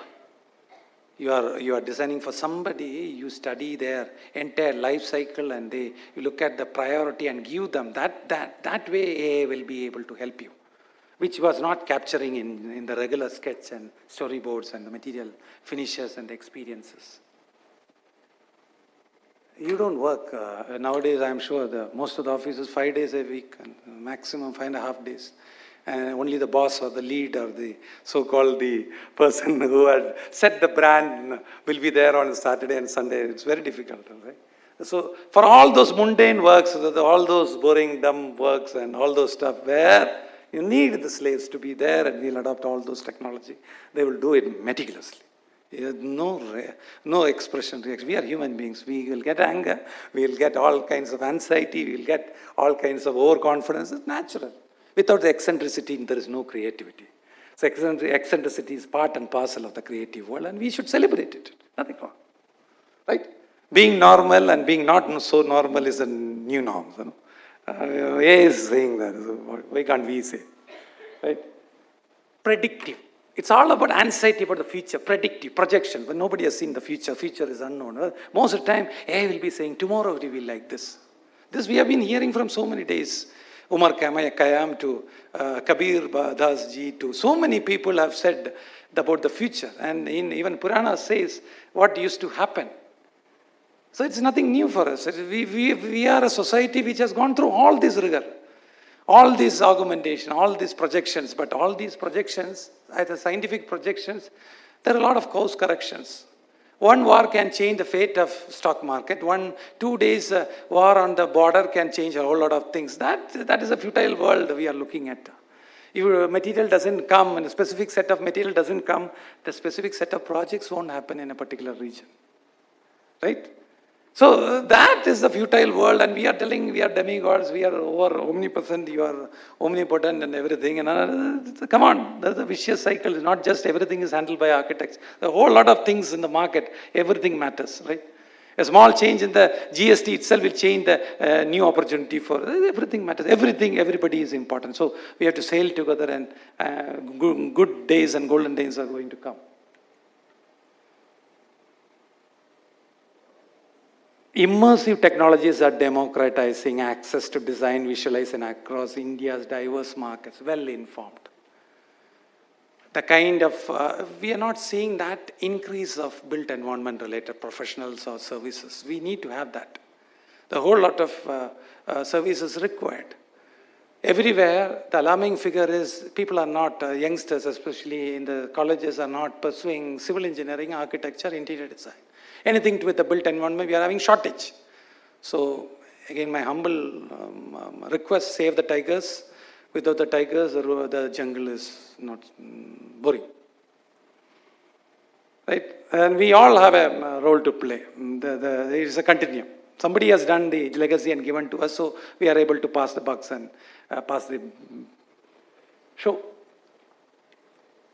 So Indian startups, if you see some of the slides I have mentioned, that Indian startups are also looking at localizing the robotic aspects, chatbot aspects, more making it economical, more making it more Indianizing. So I think whole lot of development should happen. It is not happening at the pace which it should have been. That is again another major challenge in front of us.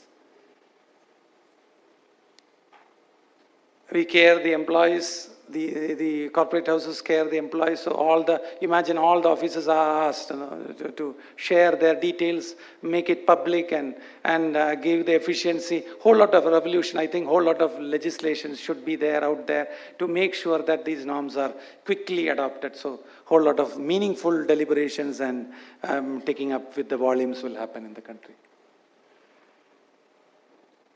Energy reduction, there are examples in India, almost 50% energy reductions are there as examples. Water conservation, 35%, which is a regular now. 35% is like, the benchmark is adopted, 35%. Yes. Carbon reduction, 30%.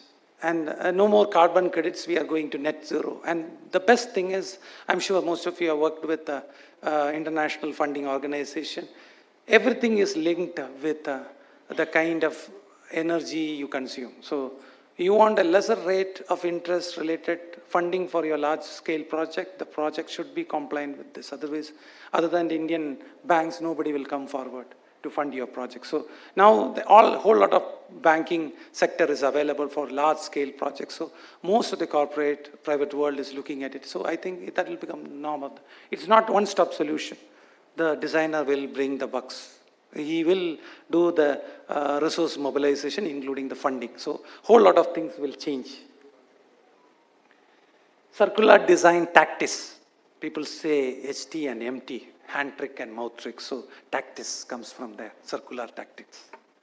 Material passports, service-based models, design for disassembly.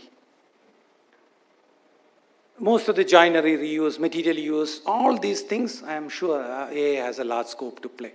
So all the specification, detailing, all those things, there are signature styles of functioning, signature type of implementing, because when you keep doing some typology, that such typology keep repeating for you. So when you get such typologies, you have learned a whole lot of things. That kind of specialized boards and things like that, customized for your firm, might be the answer for sure. But right now, we are just in the nascent side, right?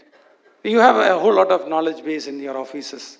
BIM, BEM, and everything is coming, but nothing much beyond. Now every software which we regularly use are having these parameters. But there should be some way that your customized knowledge bank which comes from the office is being added to that tools or technology with which you can make still an impactful design. Massive urban growth, and who will handle it? I'm sure architecture, interior design kind of professionals are handling only very less percentage. The rest, I would upskilling, and anybody can come into our industry, you know that.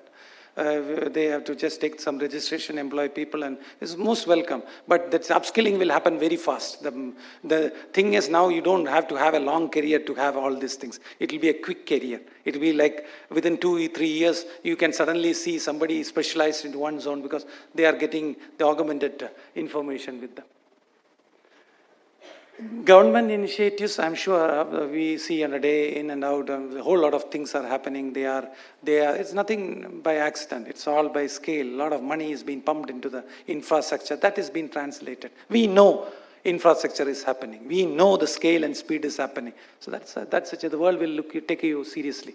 So everything starts with those decision making, and architects have to work with them, interior designers have to work with them. There is no other way. Finally, the boss will be the political leadership, and how fast you can align and work with them, the better is for the entire fraternity.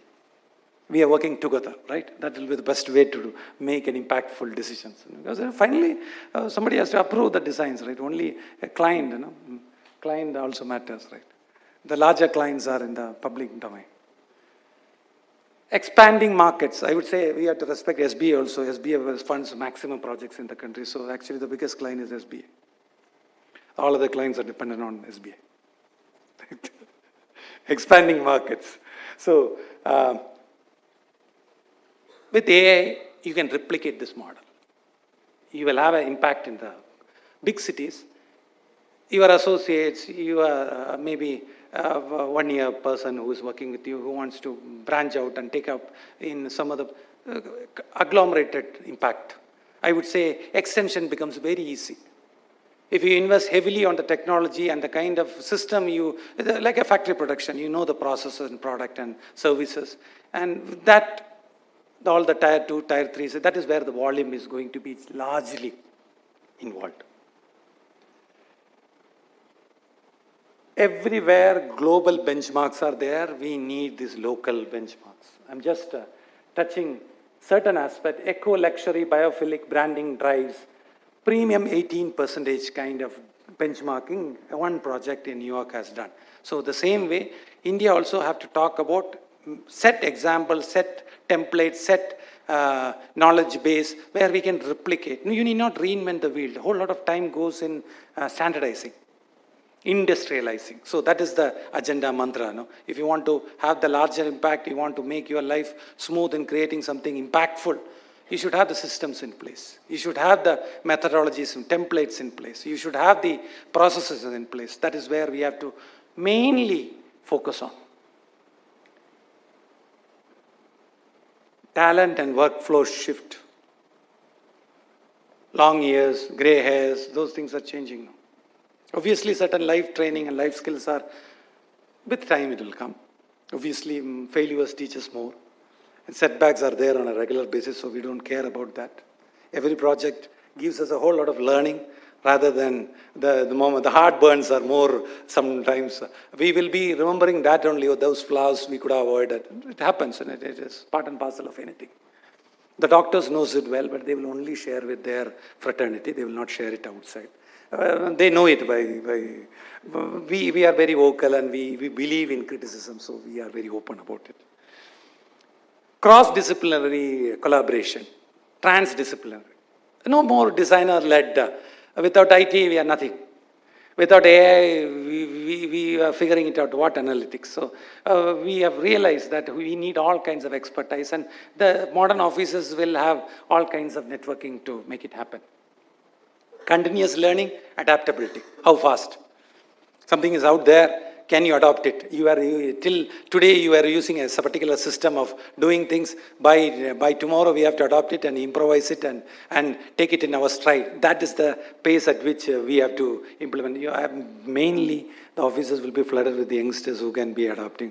The mid-level people and the senior level people can motivate, others will bring about the change.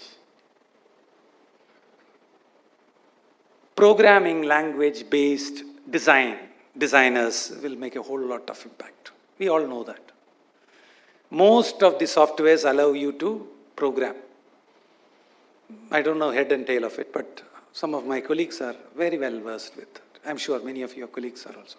So no more it's the like civil engineering with AI, architecture with AI, interior design with AI, that it should start from the school. I'm sure it has already started with the new NEP and all, in the architecture based and interior design based and more of that. It's like from typewriter to Word or PowerPoint, then to all kinds of AI, it's a tool. We need not break much. But there are checks and balances to look how original it is, and there are ways and means to do it. So that checks and balances are there. Privacy consideration, a whole lot of data, a whole lot of signature aspects all out there. People will study, people will look at it with zooming lens, and the case studies are evident. So in spite of all these things, you have to do. Before, Smart City gave a window of 10 years. I think AI City will give you a window of 6 months. And all the RERA rules and things will be rewritten with respect to the new aspects which are happening. Because the augmenting all these things, critically looking at the data becomes just a quick decision making. As technology advances, designers must consider the ethical implication of their choices. Ethics and practice. Some projections, 2026 pilot AI AR in the concept phase of every project. 2030 achieve net zero operational energy and 50% circular energy and its implications. 2032 integrate robotics 3D printing for at least one core interior element per project. What are your projected milestones? What is your experiment? How fast you are experimenting? What is the impact of your experiment? To what extent you are ready to experiment? And we cannot learn it with a project after 5 years. We have to, every project you have to take, say, I'm taking 5% of this technology into my project line, 10%.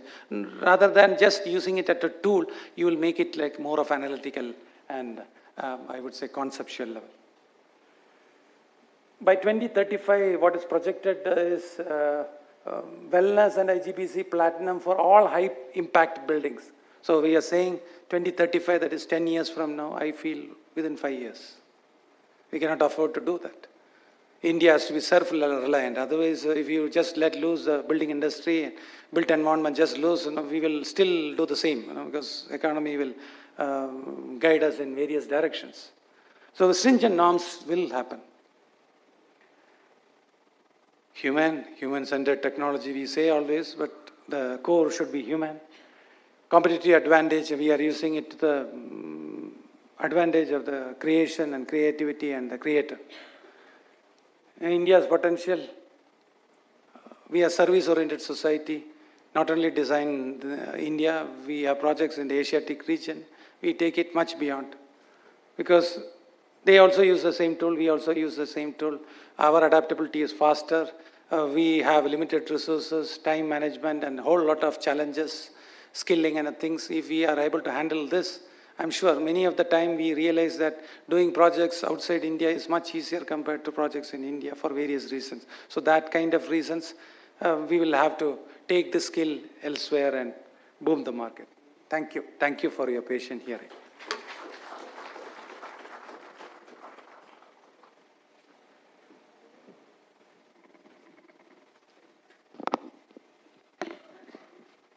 Thank you very much, sir. Well, ladies and gentlemen, it is my great pleasure to introduce you to our next speaker of the day. Architect Jaisim Krishna Rao, a visionary in the field of architecture, has long been celebrated for his innovative and unconventional approach to design. With a career spanning several decades, he has not only shaped the architectural landscape of India, but also left a profound impact on the global design community. Known for his commitment to sustainability, creativity, and blending modernity with traditional Indian aesthetics, architect Jaisim's work transcends the boundaries of form and function, speaking to the soul of the structures he creates. His relentless passion for pushing the limits of architectural expression has made him a luminary in the field, inspiring generations of architects to think beyond the ordinary and embrace a future where design meets purpose in harmony with nature. A recipient of numerous accolades, including prestigious awards like the Lifetime Achievement Award by the Indian Institute of Architects, architect Jaisim's legacy is one of innovation, sustainability, and a deep respect for nature, continually inspiring future architects to see beyond the conventional and craft spaces that tell stories. Ladies and gentlemen, join me with a big round of applause as we welcome architect Jaisim on stage.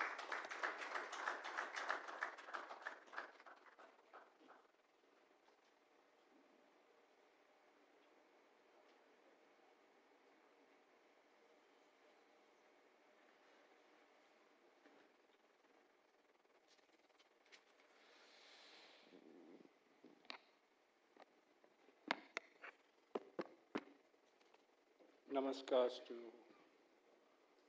one and all. We had some fascinating talks and presentations before you, especially in the field of interior design. I will start off from my experience of over 60 years. I don't know in what field. As far as I'm concerned, after I left school, I'm supposed to be an architect. It all happened, especially in interior design, was somewhere in the 1970s.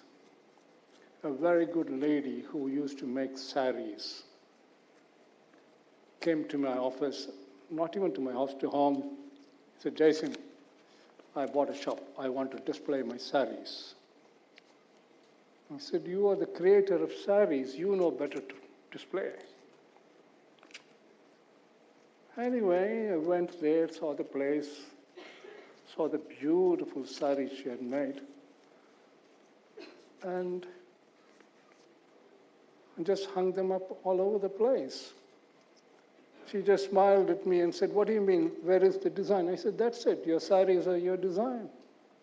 It solves acoustic problems, it solves color problems, it solves movement problems, and every day you can change, which means your interior design changes every minute a sari is sold. At the same time, another great client came from Bangalore. Bangalore was called, we used to drive down here from Madras to only have like what we had in the afternoon. They would all kill me in the back. I used to drive all the way, cross the checkposts, pretend to do something else, have a beer and a whiskey in the bar, in the club, and return back by night, and pretend not to be drunk because of crossing. At that time, somebody called me and said, Jason, we don't have private bars. I said, yes, you only have clubs. Design us a bar. So the first bar in Bangalore was designed by us. He said, what do you do? I said, how many empty bottles do you have? I just put the empty bottles all around and said, you have your bar. You have your design. You have your bar counter. And all these bottles are free. This is when somebody was talking about ISLA, lighting engineers, Society of Lighting Engineers. In these bottles, we put bulbs. We push anything. After that, I'm the life member of ISLA, I'm the life member of UGC, I'm a member of IGBC. You talk of it, I've become life member so that I don't have to pay their membership. So is the IAA service, the fire. What I'm talking about is make the difference between decoration and design. Other than architecture, design, especially interior, is very disciplined. Very, very disciplined. You have to work within certain space created by somebody else. That is where we explore. Even here I had some fun, because I like to share some fun. Somebody, I don't know where it is, it's in the border of Andhra Pradesh, I think. He said, so we want you to design some spaces for all these activities. I saw the spaces, but then I saw those days, the rules were very tight, but this is about 25 years back, 30 years. The FSI was a limitation, very hard limitation. I'm just telling you so that you can also have fun. And I called the builder, and at the time I was also with the Indian Steel Institute. I said, build me a box. Very influenced by Mies at the time. I'll tell you a little more on that. I said, build me a box. So my contractor built me a box. Then I told my client, what is the FSI? The company, he said, so much is the FSI, you can't cross it. I said, where is the municipal councillor or the department which comes and checks it? So they brought one fascinating PWD man or the BDA man, something like BDA. He walked in, he said, sir, how much FSI? I said, you come in. Saw the building, he said, but there's no floors. I said, that is my FSI. Then after he moved, I had a very fascinating tension engineer who cabled with tensions. I moved each plank below from the roof to various levels, within 7 feet, 4 feet, 6 feet, and multiple levels.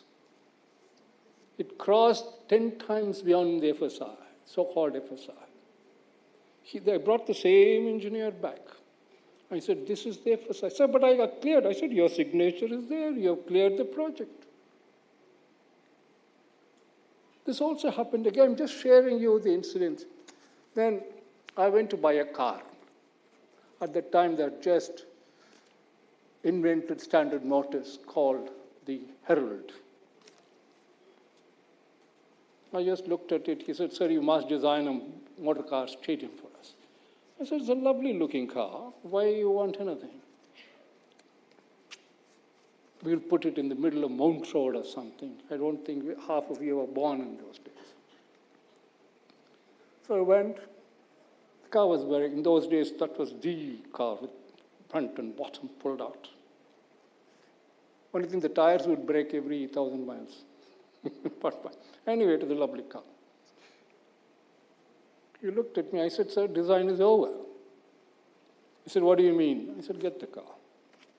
Called my engineer again, a fascinating engineer who was working with Gammon India, one of the top structural engineers I've ever seen in my life.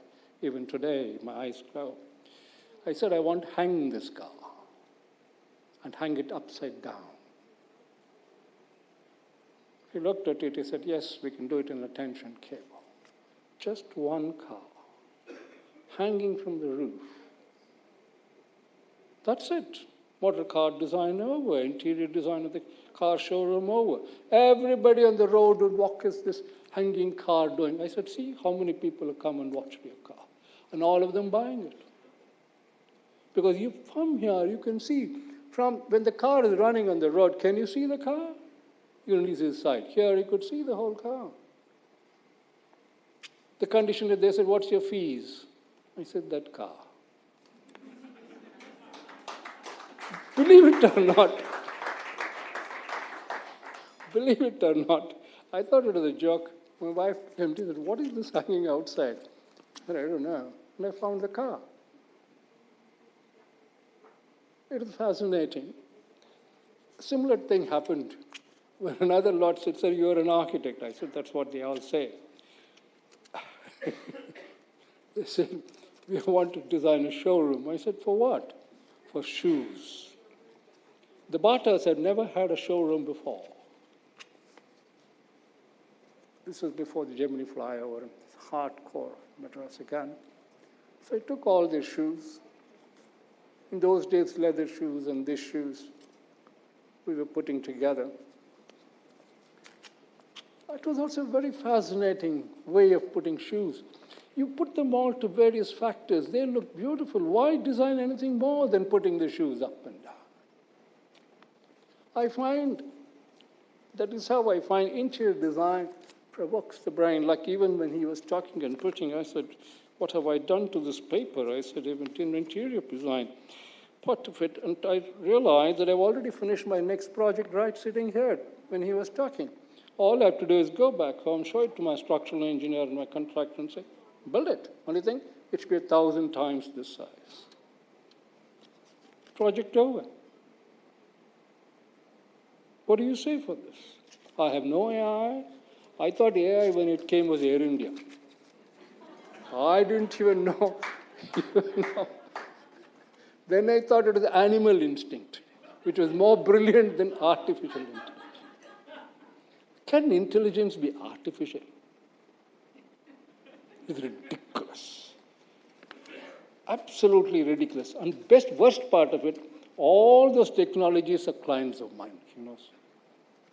The top technological people in the country today, both in information technology,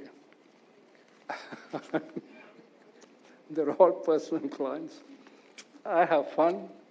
They say, you're the only idiot who have got the guts to talk to a simple fun. I said, yes, you want an idiot architect. That's the way one thinks. This is a process which the mind thinks. Somebody calls it gray cells. I don't know why they call it gray cells. The most fascinating, colorful things happen here, not in the gray cells. Absolutely fascinating. But then, somebody was saying this, which I also like the way of statement. I bring this again and again in my talk. Technology disturbs, but it has got the ability to build and build and build. The only problem is it doesn't know what to express. That is, and then it comes onto the other side. When we design art galleries, and we are now doing one of the largest art galleries in India. We call it the Experience Center. I myself didn't know it was the largest. Again, I just sketched it. The minister approved it, secretary approved it, sir, build it. We're doing it, not very far from Bangalore. We call it the Experience Center. And then he said, what is interior? We said, we're finished. It's got planetary, plants, it's got movements, it's got all the artifacts, everything. They become the experience center of walking spaces. Sometimes I really wonder what these things happen. This is when another thing comes to me in my head. When we're sitting in one place, we had started one thing called the Practicing Architects Association. I'm talking way back in 1970. We practicing architects used to meet and then say we are practicing architects, so we can approach the government, approach them together rather than individually. When somebody else came to me, the architect's name comes to me in my head, he said, why don't we do one more thing? That was when the triple ID was started in India. We call it interior design. Also add the word triple ID, Indian Institute of Interior Designers. In fact, even now I had a call from them to say, I must address them on Saturday. I said, you're sure you want this nutcase to address? Yes, sir, nut is full of things in their brain. It is a really fascinating journey. You've joined, I don't know how many of you have really joined the interior design in full professional anthropological entry. Architecture and interior design are the most difficult profession in the world. I live with doctors, I live with lawyers, I live with various professionals in my village. Everybody thinks he knows everything. But when I see one obstetrician, and then a heart doctor talking to each other.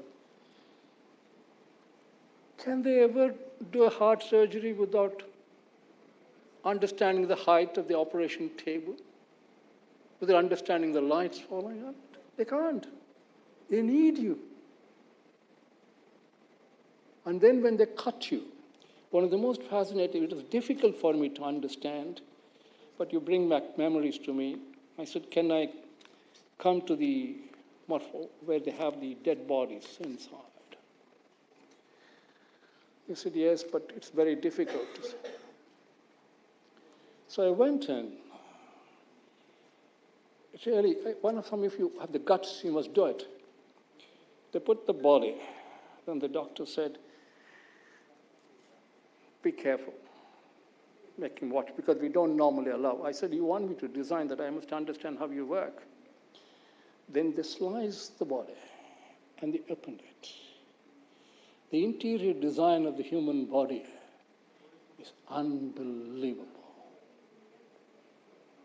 How many of you have seen something really walk into the thing? You walk into the human body. It's amazing. The architecture of the total skin and others that put together. But the blood flow, the heart thing, the movement, and then bringing it to life is amazing. So every time I look at nature, I look at the human body.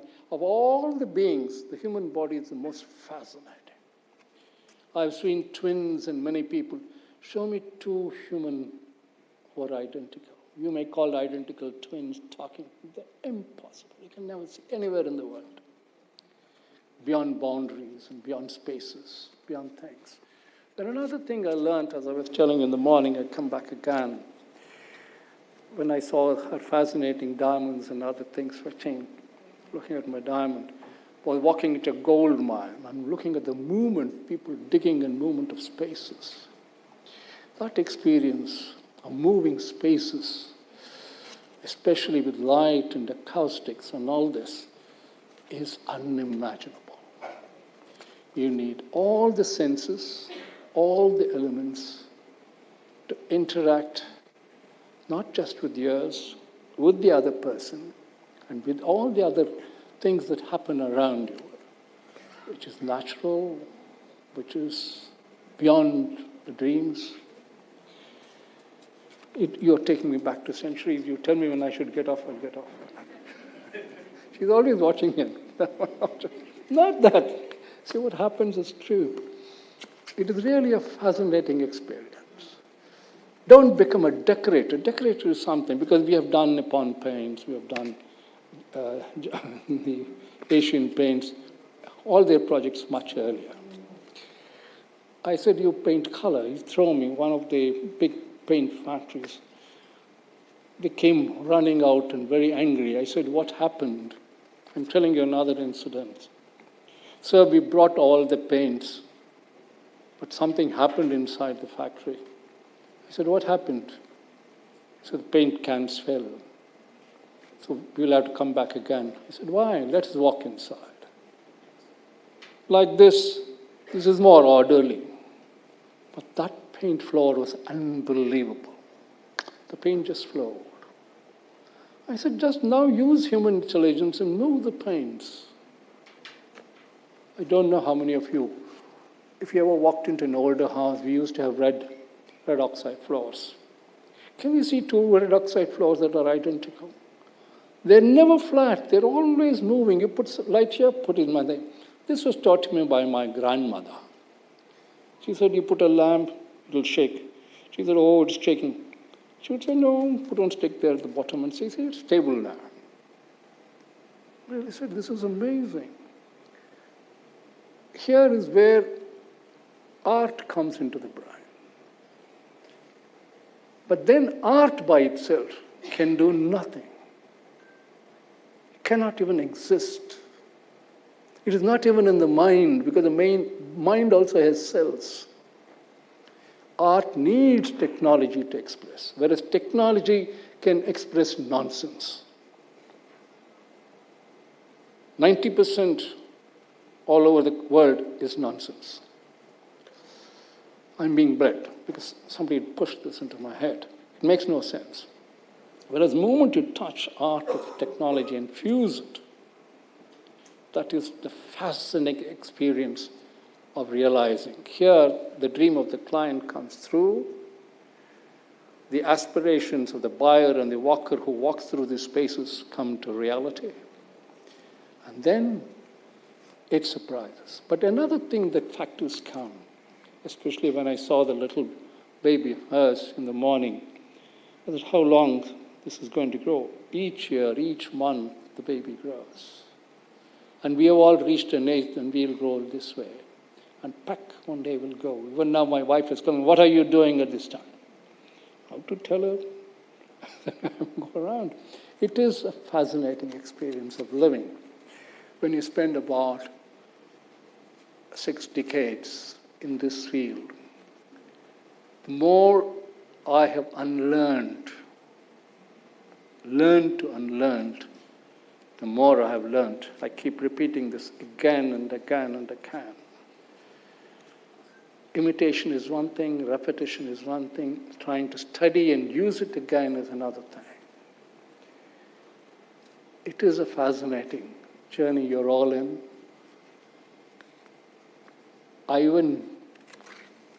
The Builders Association comes, you people should interact with Builders Association. Can't blame them, they want to build fast. Somebody was saying you can build it in 3 months and 6 months. I love my projects when they take 6 years to build, or 10 years to build. They're fascinating, they live with you and grow with you. And then by the time you finish, you don't know why you finished the project. Because the whole idea of the project is gone. In one way, but it's still there, fascinating, and you start another project. It moves. Time does not stand. Time keeps on interacting with you. Now, there's another factor. Somebody was talking about less is more. I have only one small point. More is less. How many of you walk boldly into a temple? Walk outside the temple. Show me 2 sculptures that are identical. Show me 2 levels that are identical. Unbelievable. That is when I wrote back to Philip Johnson and said, your great guru, me, said, less is more. I am writing to you personally because you can pass this on to me before he died. When I went to Berlin and US, that more is less. That is Indian, I will say, the architecture of the subcontinent beyond time. She already wants to throw me out. Thank you very much for patiently listening to me and going beyond time and things. Thank you so much, sir. May I ask you to kindly stay back? And everyone, can we please have a standing ovation for Jaisim, sir? Thank you so much for your inspiring words. I spoke.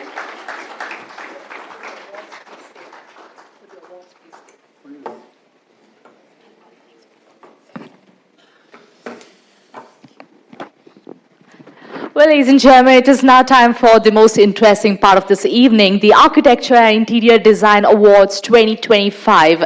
And to present the first set of awards, I would like to call upon Amin sir to please join us on stage along with Jaisim sir. A round of applause for the gentleman, please.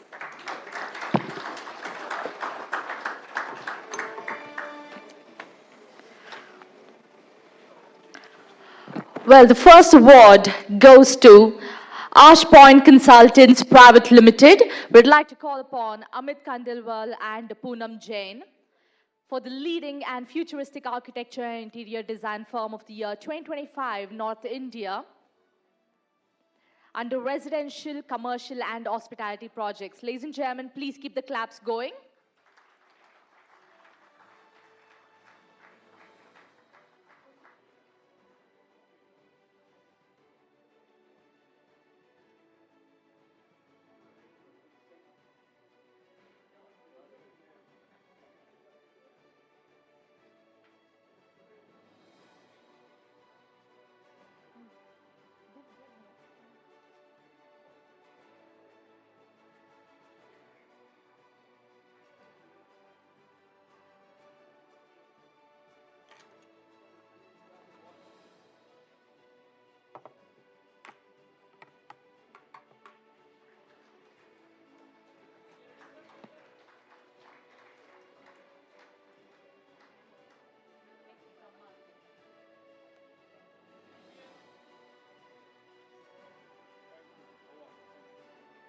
Congratulations.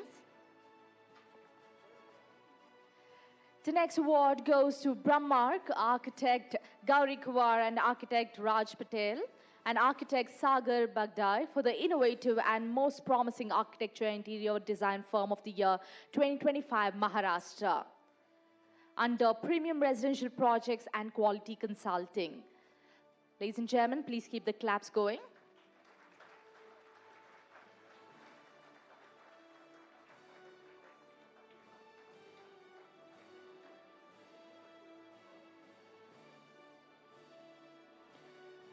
They're also set to receive the Trusted and Creative Architect and Interior Designer of the Year 2025 Maharashtra.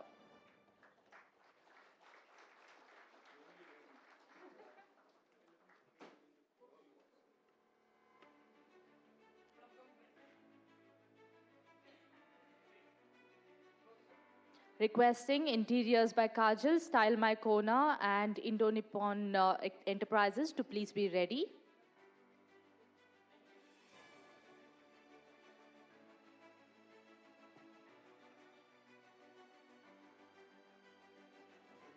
The next award goes to Interiors by Kajal. We would like to call upon Kajal Tyagi for the leading and creative interior design firm of the year 2025 Maharashtra under residential projects. Ms. Kajal has also won the Innovative and Trusted Interior Designer of the Year 2025 Maharashtra. Congratulations. Please keep the claps going, everyone.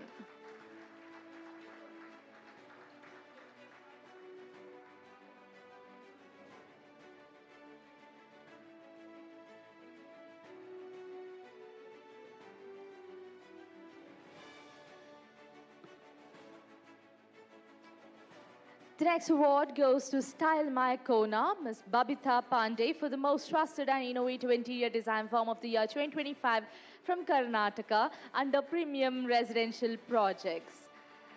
Ms. Babita is also set to receive the 40 under 40 Trendsetter and Futuristic Interior Designer of the Year 2025 India. Congratulations, Style My Kona. In the interest of time, requesting representatives from the following companies to please join us towards the right side of the stage. Requesting representatives from Sony Vipul Designs, Rekha Interiors and Developers, Esparkar Designs and Mayur Mehta Design to please join us towards the right side of the stage.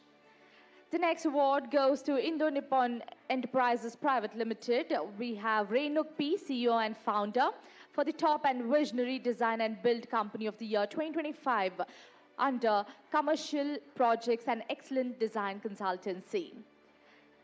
Renuk is also set to receive the outstanding entrepreneur of the year 2025 India. Congratulations.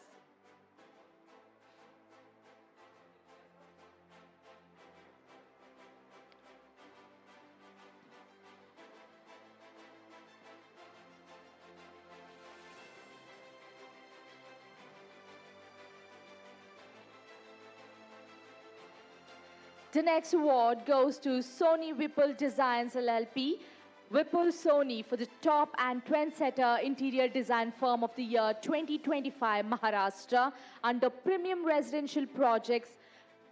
Vipul Sony is also set to receive the Outstanding and Innovative Interior Designer and Entrepreneur of the Year 2025 Maharashtra. Congratulations, Sony Vipul Designs. Please keep the claps going, everyone.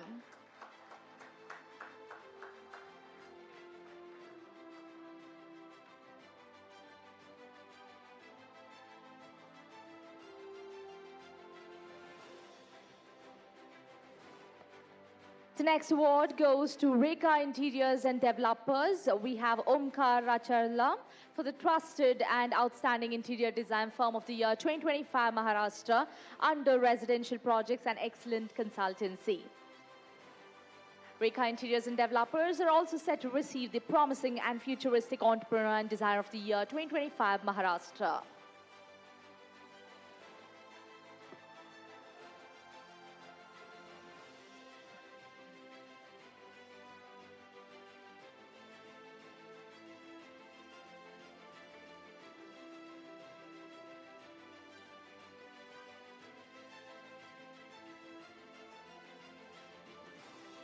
Next up, we have S. Parkar Designs. We have Sarvesh Parkar for the innovative and trusted interior design and project management firm of the year 2025 Maharashtra under commercial projects and retail projects. Ladies and gentlemen, please keep the claps going. Mr. Sarvesh is also set to receive the Outstanding and Futuristic Designer and Entrepreneur of the Year 2025 Maharashtra.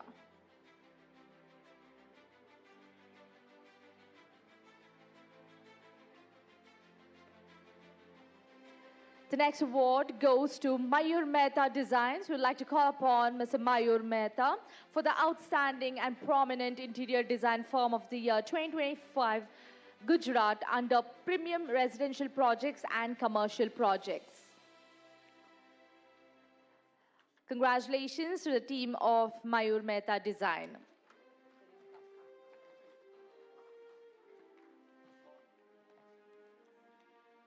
Requesting representatives from INSD Coimbatore, Shrutika Creations, the Karigars, and Epitome Designs to please join us in the front. The next award goes to INSD Coimbatore for K. Devendran for the most futuristic and trusted Design Institute of the Year 2025 Tamil Nadu under Excellent Domain Exposure and Infrastructure. Mr. Devendran is also set to receive the Outstanding Entrepreneur and Designer of the Year 2025 Tamil Nadu. Let's hear a round of applause, please.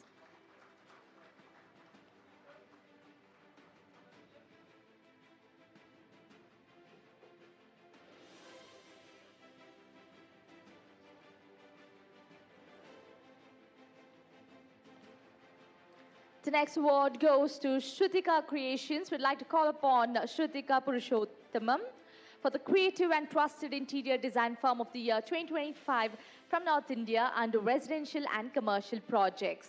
Ms. Shrutika is also set to receive the Innovative and Futuristic Interior Designer of the Year 2025 North India.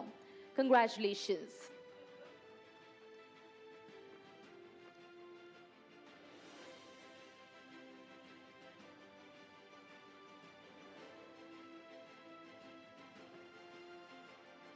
The next award goes to the Karigars, Abhishek Chadda, Ashita Chadda, and Vinayak Chadda for the Visionary and Creative Interior Design Firm of the Year 2025 Karnataka under Premium Residential Projects.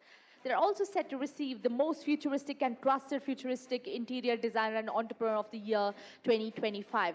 Congratulations to the team of the Karigars.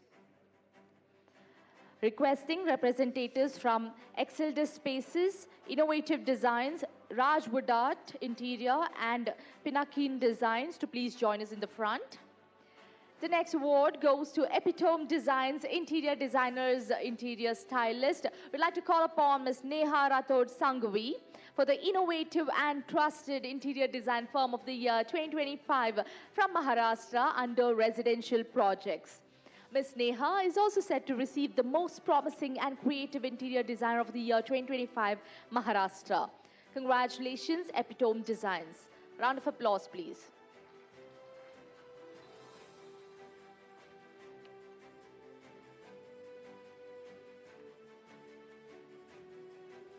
The next award goes to Exceldus Spaces Private Limited, Yogender Pal Singh, Pooja Sivach, and Neha Tanwar for the Most Futuristic and Trusted Architectural Designer Interior Design Firm of the Year 2025 North India under Premium Residential Projects and Commercial Projects. They're also set to receive the Trendsetter and Creative Designer of the Year 2025 North India. Congratulations.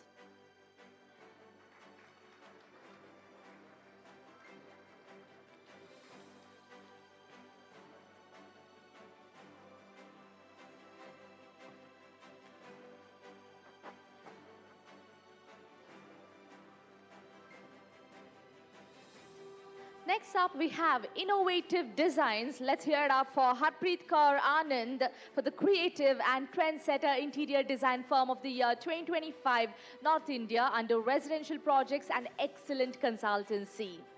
Ms. Harpreet is also set to receive the Futuristic and Trusted Interior Designer of the Year 2025 North India. Congratulations, Innovative Designs.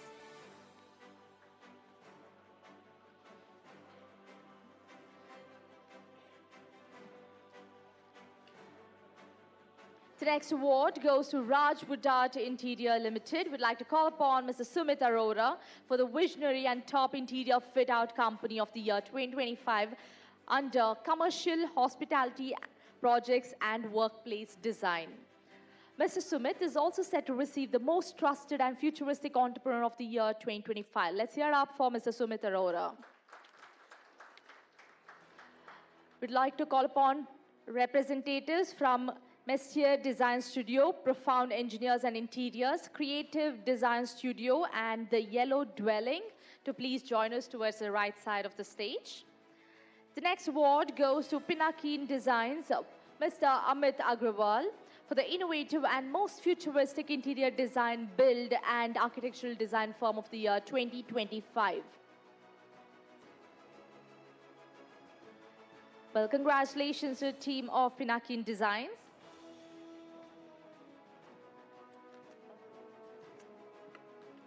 The next award goes to Messier Design Studio. We'd like to call upon Badrinath for the leading and visionary interior design and architecture firm of the year 2025 South India under commercial and residential projects. Mr. Badrinath is also set to receive the most promising architect and interior designer of the year 2025 Karnataka.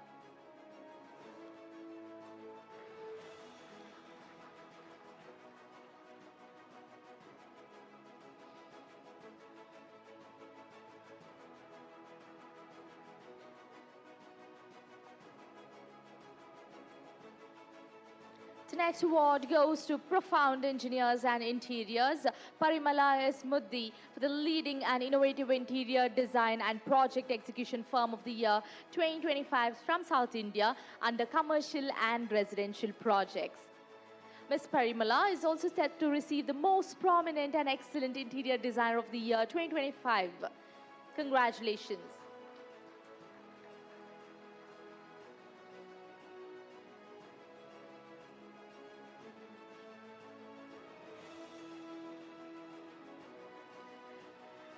Next up, we have Creative Design Studio, Karan Selvasekaran, for the promising and trusted interior design and architectural design firm of the year 2025. Well, congratulations to the team of Creative Design Studio. The next award goes to the Yellow Dwelling. We'd like to call upon Abhinaya S. and Nandakumar L. for the futuristic and trendsetter home decor brand of the year 2025 India for their quality products. They're also set to receive the Outstanding and Trusted Entrepreneur of the Year 2025 India. Congratulations.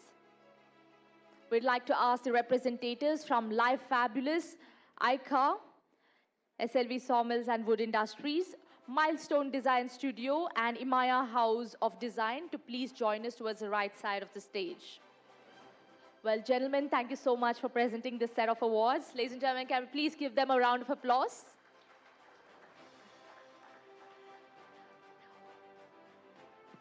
Well, next up, I would like to ask Pony ma'am and Ajay sir to kindly join us on stage to present the next set of awards.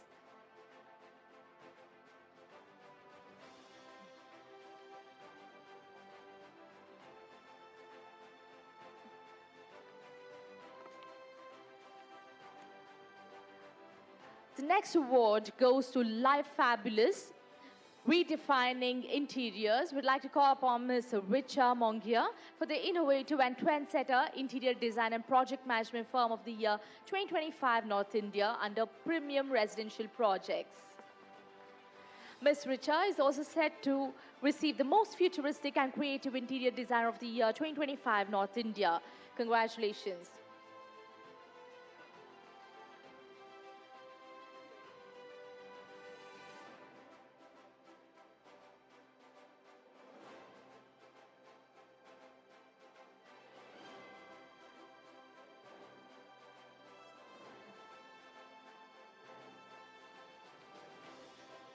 The next award goes to ICA, SLV Sawmills and Wood Industries, Kushal Gupta and Kishan Gupta for the innovative and visionary bespoke furniture and timber products company of the year 2025 for their quality products and designs. They're also set to receive the Futuristic and Promising Entrepreneur of the Year 2025 Karnataka. Congratulations. Let's hear a round of applause for them, please.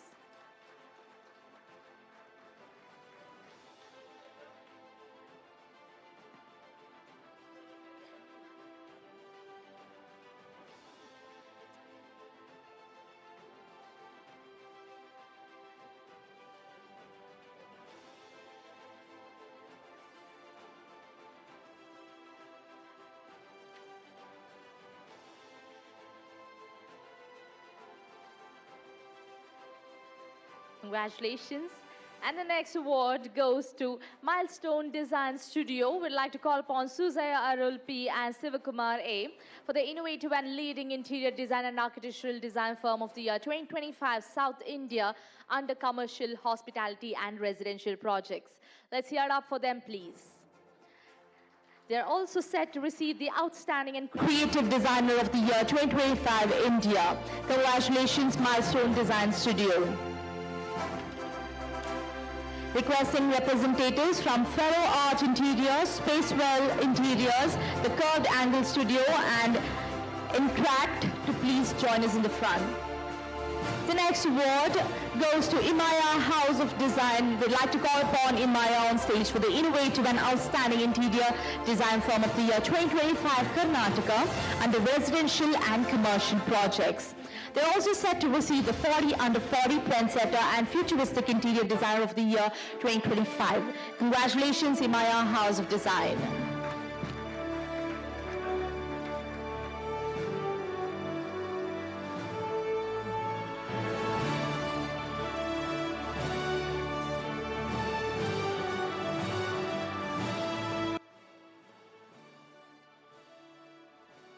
With a round of applause, let's call upon the next award winner, Ferro Art Interiors Private Limited.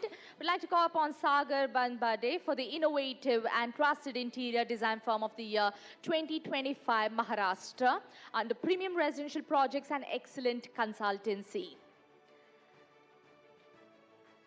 Ferro Art Interiors is also set to receive the Visionary and Creative Interior Designer of the Year 2025 Maharashtra.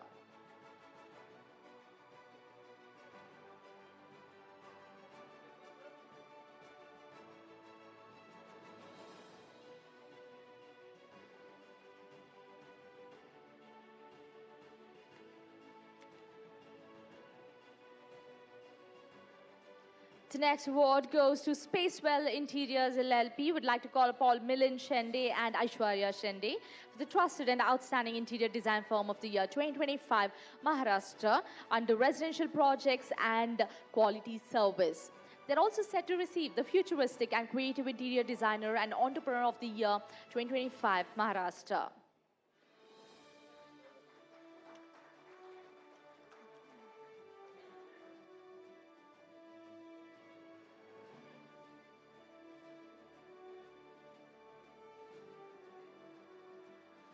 Well, next up we have the Curved Angle Studio. I'd like to call upon Rishikesh Bagul and Saurabh Shella for the Creative and Trusted Interior Design and Architectural Design Firm of the Year 2025 Maharashtra under Residential and Commercial Projects.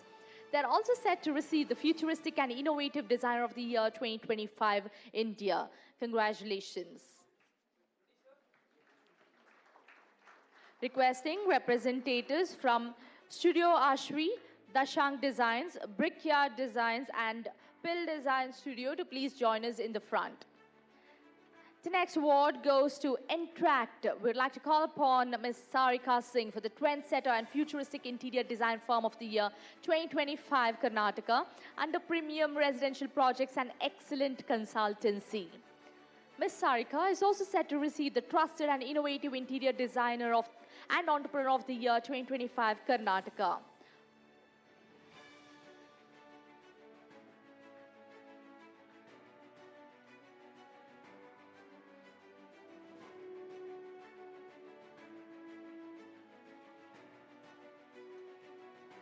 Next up, we have Studio Ashwi. We'd like to call upon Ms. Ashwini Vishnu for the Futuristic and Innovative Interior Design Firm of the Year 2025 Karnataka under Residential Projects.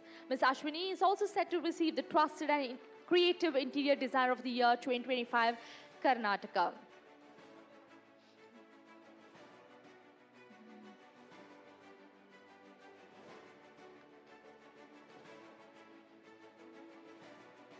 The next award goes to Dashank Designs Private Limited. We have Arnab Das and Shashank Shekhar for the Innovative and Trusted Interior Design Firm of the Year 2025, Karnataka, under residential and commercial projects. They're also set to receive the Outstanding and Creative Interior Designer and Entrepreneur of the Year 2025, Karnataka. Congratulations.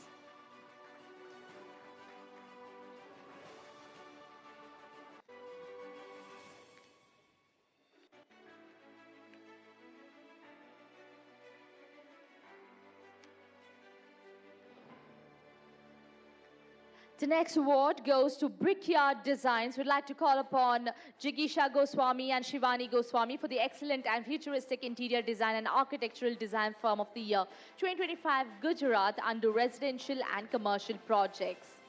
They're also set to receive the Visionary and Trusted Interior Designer and Entrepreneur of the Year 2025, Gujarat. Congratulations, Brickyard Designs.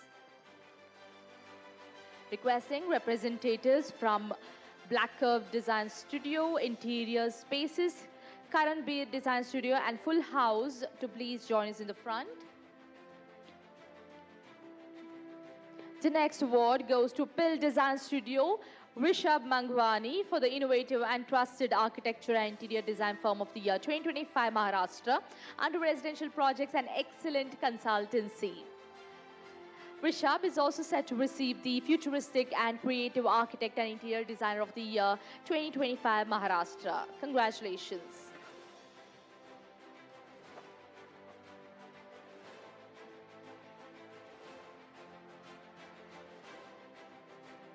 The next award goes to Black Curve Design Studio. Let's hear it up for architect Harsh Thakur and architect Ajay Rathod for the Innovative and Trusted Architecture and Interior Design Firm of the Year 2025, Gujarat, under Premium Residential Projects and Excellent Consultancy. They're also set to receive the award under the Futuristic and Promising Architect and Interior Designer of the Year 2025. Congratulations, Black Curve Design Studio.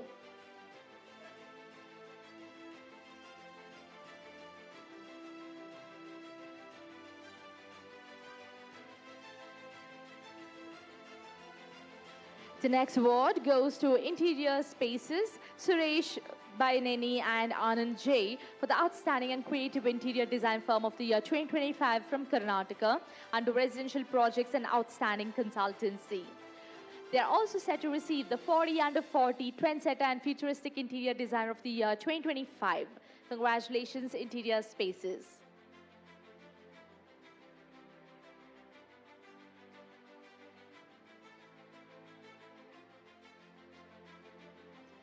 The next award goes to Karan Beer Design Studio. We'd like to call upon Karan Beer Singh for the Futuristic and Innovative Interior Design Firm of the Year 2025 from Maharashtra under Residential and Commercial Projects. Karan Beer is also set to receive the 40 Under 40 Trendsetter and Futuristic Interior Designer of the Year 2025. Requesting representatives from Studio Andem, Nash Design Studio, Detail Architects and Builders, and V Design Studio to please join us in the front. The next award goes to Full House. We'd like to call upon K. Venkat Reddy for the Creative and Excellent Interior Design and Project Execution Firm of the Year 2025 from Telangana under Residential and Commercial Projects. They're also set to receive the Innovative and Trusted Entrepreneur and Designer of the Year 2025 Telangana. Congratulations, Full House.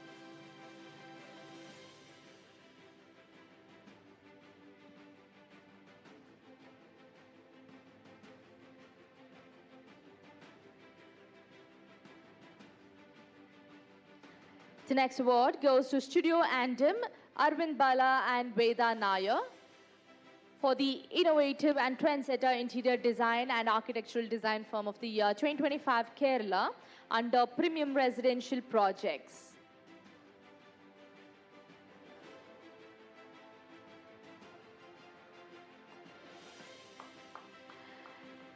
They're also set to receive the Futuristic and Trusted Interior Designer and Entrepreneur of the Year 2025 Kerala. Requesting representatives from Nash Design Studio, Detail Architects and Builders, and We Design Studio to please join us in the front. Ladies and gentlemen, kindly note that as and when we call out your name, request you to please join us in the front in the interest of time.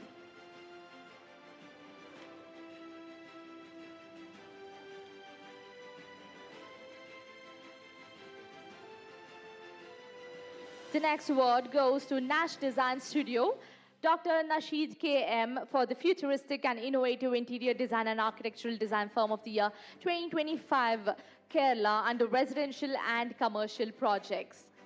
Dr. Nasheed is also set to receive the Trendsetter and Trusted Architectural Designer of the Year 2025 Kerala.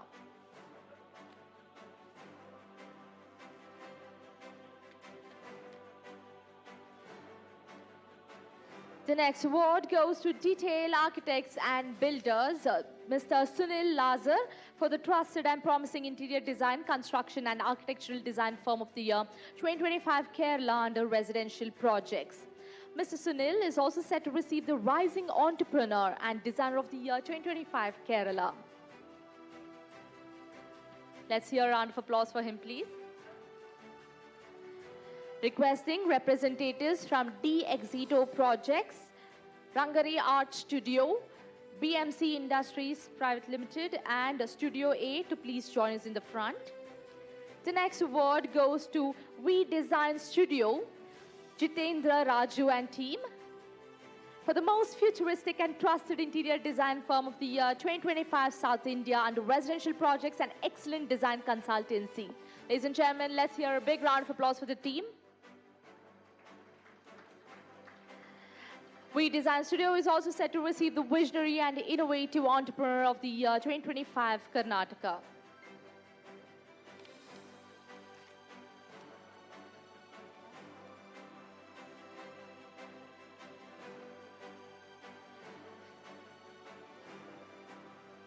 Congratulations, team. And thank you very much, Ponni ma'am and Ajay sir. Thanks both of you for presenting this set of awards. A round of applause for them, please. Well, next up, I would like to call upon Oscar sir and Shailja ma'am to please join us on stage to present the next set of awards.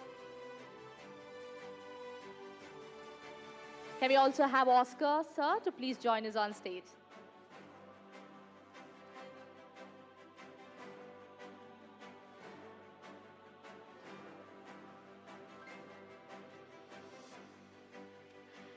Well, the next award goes to D Exito Projects LLP. Would like to call upon Shruti Sagiraju and Uday Kumar for the innovative and futuristic interior design and architectural design firm of the year 2025 from Telangana under residential and commercial projects.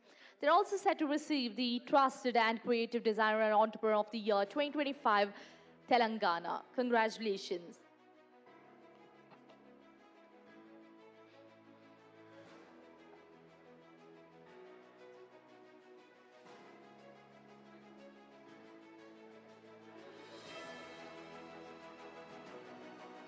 The next award goes to Rangari Art Studio, Bhavesh Dawane for the creative and most promising art and interior design firm of the year 2025 Maharashtra.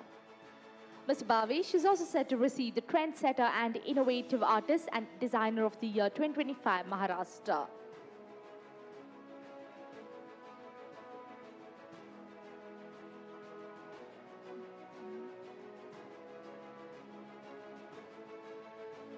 The next award goes to BMC Industries Private Limited. I'd like to call upon Sivanarayan Bairoju for the innovative and most promising structural design and engineering firm of the year 2025 from Telangana under excellent design consultancy.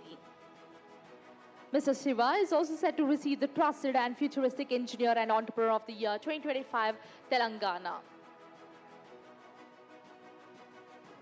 Let's hear it up for BMC Industries Private Limited. Requesting representatives from Soleil Studio, Nifty Nest and Interiors, and the Signature Design Studio to please join us in the front. The next award goes to Studio A, Akanksha Luthra Gupta, for the Trendsetter and Creative Interior Design Firm of the Year 2025, North India, under Residential and Commercial Projects. Ms. Akanksha is also set to receive the Trusted and Futuristic Interior Designer and Entrepreneur of the Year 2025, North India. Let's give a round of applause, please.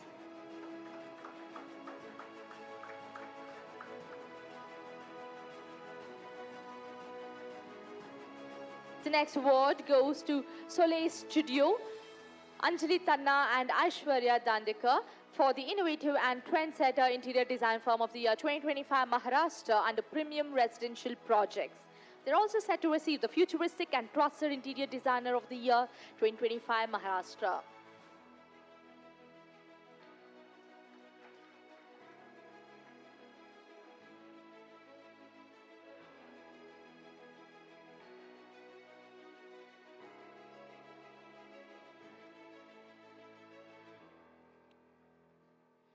The next award goes to Nifty Nest and Interiors, Pranita Yadav, for the Innovative and Promising Interior Design Firm of the Year 2025 Maharashtra under Residential Projects. Ms. Pranita is also set to receive the 30 under 30 Creative and Rising Interior Designer of the Year 2025. Let's hear a round of applause for Nifty Nest and Interiors.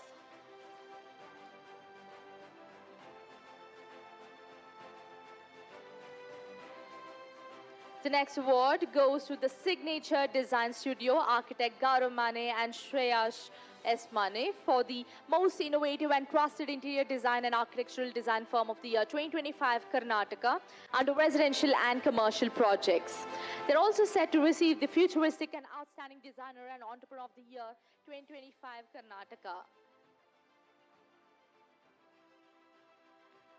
Requesting representatives from Studio Mikasa, Anusha Shetty Designs Luxury Atelier, Inark Interiors and Krishna Patel Interiors to please join us in the front. Well, ladies and gentlemen, the next award goes to Studio Mikasa. We'd like to call upon Aishwarya Agarwal and Prateek Jain for the Excellent and Promising Interior Design Firm of the Year 2025 West Bengal under Residential and Commercial Projects. They're also set to receive the Innovative and Trusted Interior Designer of the Year 2025 West Bengal. Congratulations.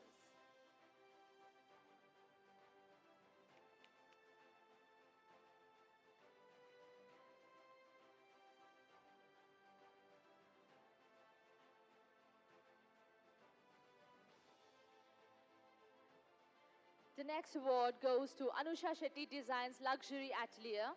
Anusha N. Shetty for the Leading and Innovative Interior Design and Architectural Design Firm of the Year 2025. Well, congratulations to the team of Anusha Shetty Designs Luxury Atelier. The next award goes to Inark Interiors, Sadiq Beg, for the Innovative and Trusted Interior Design Firm of the Year 2025 Telangana under Residential Projects. Mr. Sadiq is also set to receive the Outstanding and Creative Entrepreneur and Designer of the Year 2025 Telangana. Requesting representatives from Verano Interiors, Semen Bricks and Ivara Interiors to please join us in the front. The next award goes to Krishna Patel Interiors. We'd like to call upon Krishna Patel for the Creative and Futuristic Interior Design Firm of the Year 2025 Gujarat under Residential and Commercial Projects. They're also set to receive the Innovative and Trusted Interior Designer of the Year 2025 Gujarat.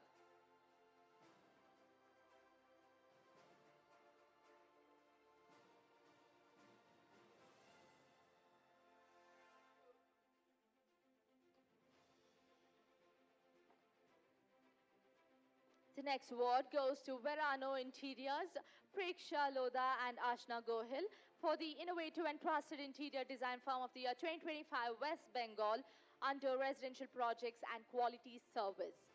They're also set to receive the 30 under 30 Creative and Rising Interior Designer of the Year 2025 India. Congratulations, Verano Interiors.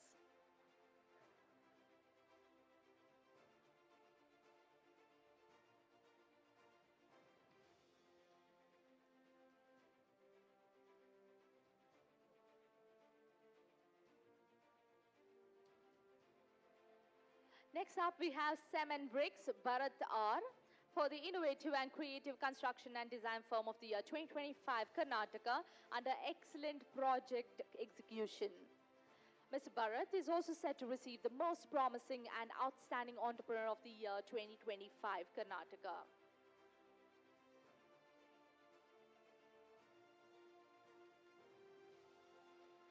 Requesting representatives from Lizark Planning and Consultant, Nehal Arts Interior Design Studio, Ra Interior Design Studio, and Madhyan Creative Spaces to please join us in the front. The next award goes to Ivara Interiors. We'd like to call upon architect Priyanka Nagarajan for the Creative and Trusted Interior Design and Architectural Design Firm of the Year 2025, Tamil Nadu, under Residential Projects and Quality Consultancy. Let's hear a round of applause for architect Priyanka, who is also set to receive the 30 under 30 Innovative and Rising Architect and Interior Designer of the Year 2025, India.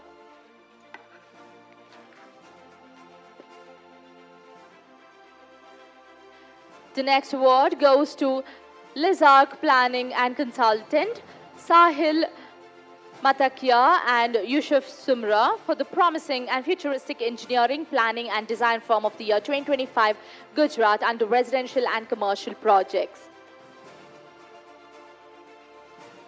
They are also set to receive the 40 under 40 Trendsetter and Futuristic Designer of the Year 2025. Congratulations.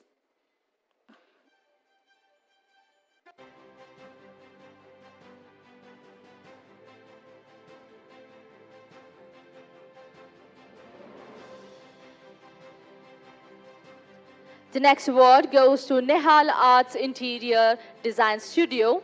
I'd like to call upon Jayesh Chowda and Nehal Chowda for the Futuristic and Innovative Interior Design and Build Firm of the Year 2025 for their residential, hospitality and commercial projects. They're also set to receive the Outstanding and Creative Entrepreneur and Designer of the Year 2025, India.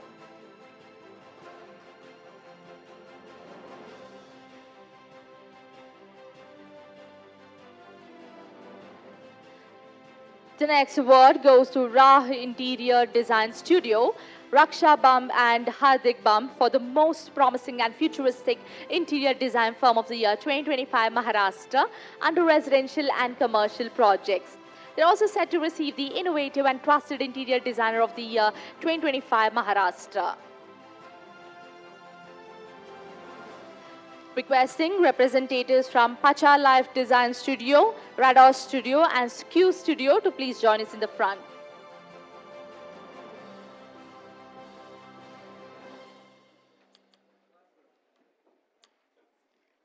The next award goes to Madhyan Creative Spaces. We'd like to call upon Madhur Shriyan for the Innovative and Futuristic Interior Design and Architectural Design Firm of the Year 2025 from Telangana under Residential and Commercial Projects. They're also set to receive the Outstanding and Creative Architect and Interior Designer of the Year 2025. Congratulations.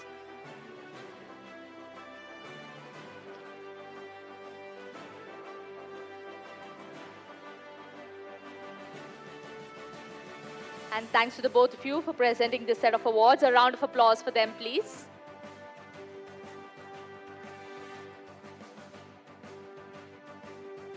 May I kindly ask Ponni ma'am and Ajay sir to kindly join us back on stage to present the next set of awards.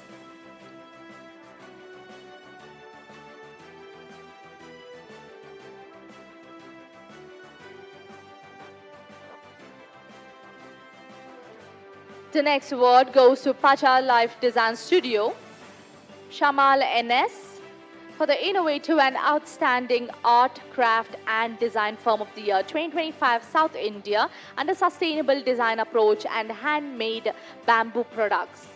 They're also set to receive the Visionary and Futuristic Designer of the Year 2025 South India.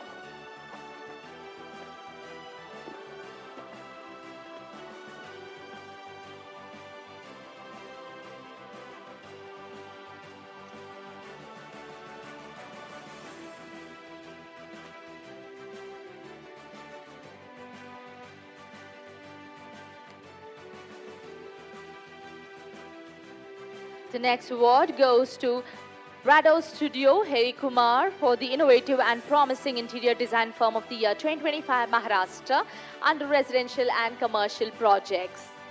They're also set to receive the Trusted and Creative Interior Designer of the Year 2025 Maharashtra.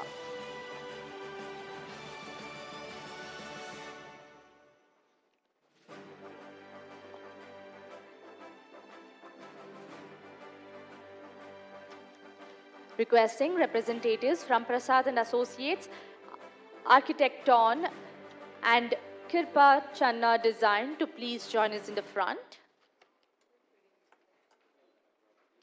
The next award goes to Skew Studio, Shabreen Javed Mam, for the Futuristic and Promising Interior Design Firm of the Year 2025 from Maharashtra. Well, congratulations to the team of Skew Studio. The next award goes to Prasad and Associates, Mohan Prasad, for the Trusted and Promising Engineering and Design Firm of the Year 2025, Tamil Nadu, under Residential Projects. They've also been selected for the Innovative and Rising Engineer, Designer and Entrepreneur of the Year 2025, Tamil Nadu. Congratulations.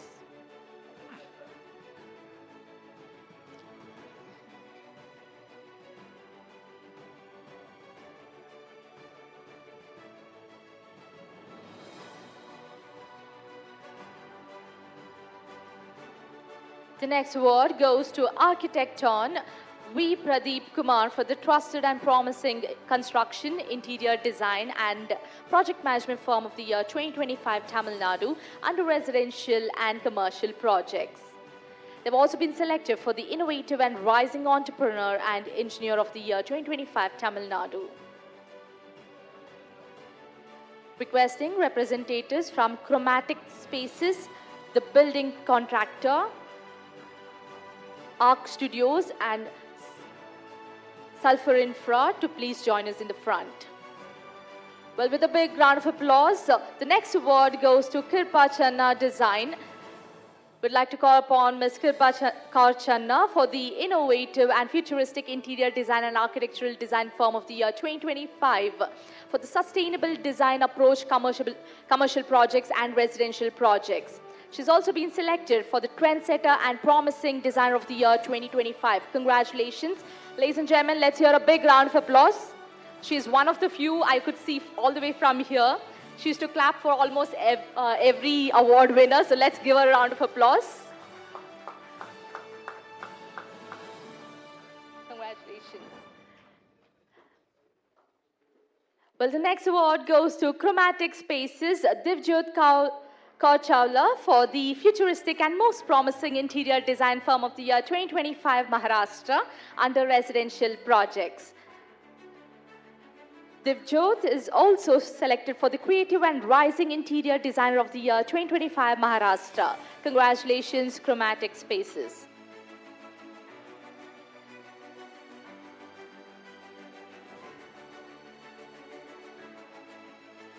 The next award goes to the building contractor. We'd like to call upon Apu CB and Akshay Anthony KK for the Outstanding and Trusted Construction, Interior Design and Architectural Design Firm of the Year 2025 Kerala under Residential Projects and Excellent Client Satisfaction.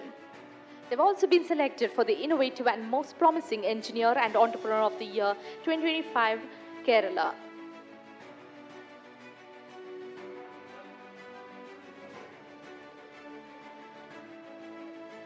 The next award goes to Arc Studios, Arigella Rupa for the Trendsetter and Promising Interior Design Firm of the Year 2025 from Telangana under Residential and Commercial Projects. Rupa is also selected for the Creative and Rising Interior Designer of the Year 2025 India. Requesting representatives from Archerio Design Studio, Spacewell, Design Nest Interiors and the Design Lab to please join us in the front. The next award goes to Sulphur Infra, Mr. Supreet Manjunath for the Outstanding and Trusted Interior Design Firm of the Year 2025 from Karnataka under Residential and Commercial Projects and Quality Consultancy. Supreet is also selected for the Futuristic and Trendsetter Entrepreneur of the Year 2025 Karnataka.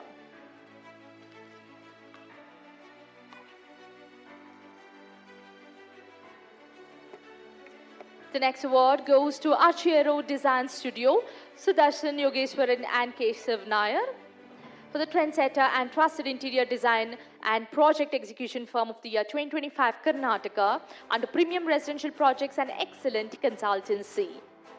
They have also been selected for the innovative and outstanding entrepreneur of the year 2025 Karnataka. Congratulations.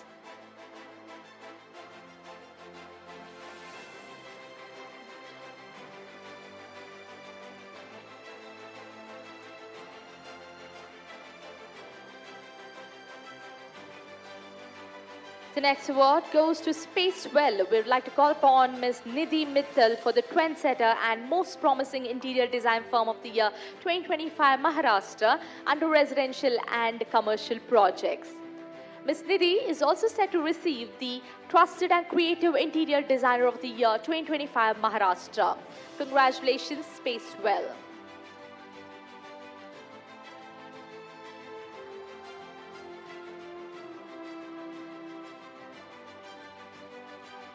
The next award goes to Design Nest Interiors, Ramya Shri Devi Reddy for the trendsetter and promising interior design firm of the year 2025 from Telangana under residential projects.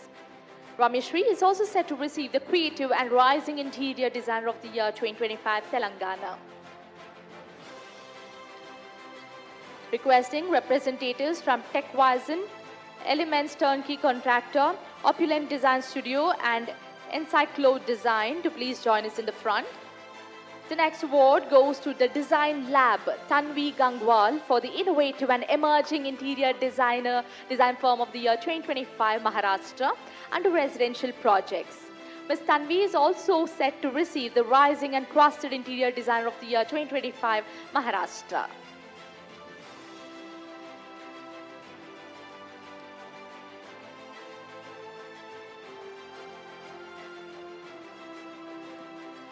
The next award goes to TechWizen. I'd like to call upon the team of TechWizen on stage for the Visionary and Futuristic Workplace Design Project of the Year under the category of Workplace Design. Congratulations, TechWizen.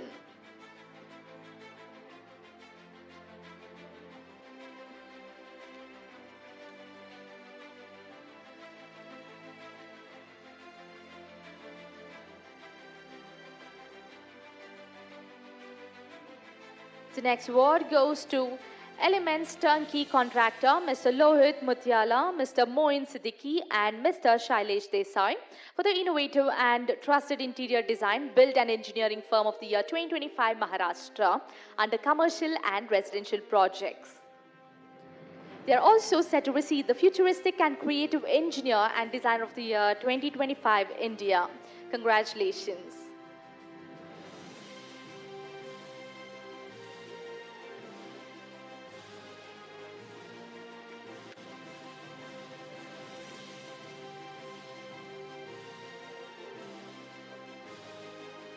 The next award goes to Opulent Design Studio, interior designer Prashanti Patil and interior designer Dhanshri S.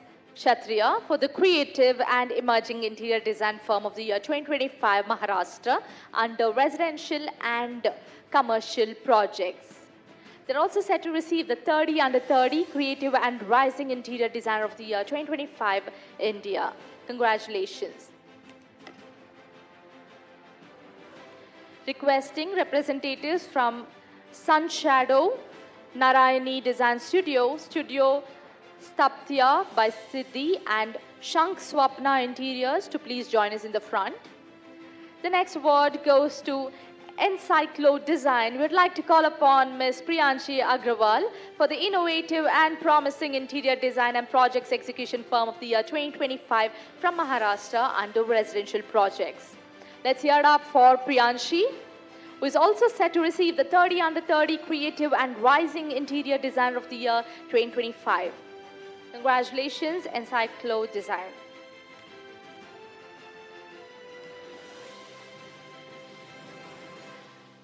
The next award goes to Sun Shadow, V. Bhuvida Reddy for the trusted and most promising interior design firm of the year 2025 Karnataka under residential and commercial projects. Bhuvida is also set to receive the 30 Under 30 Creative and Rising Interior Designer of the Year 2025 India. Congratulations.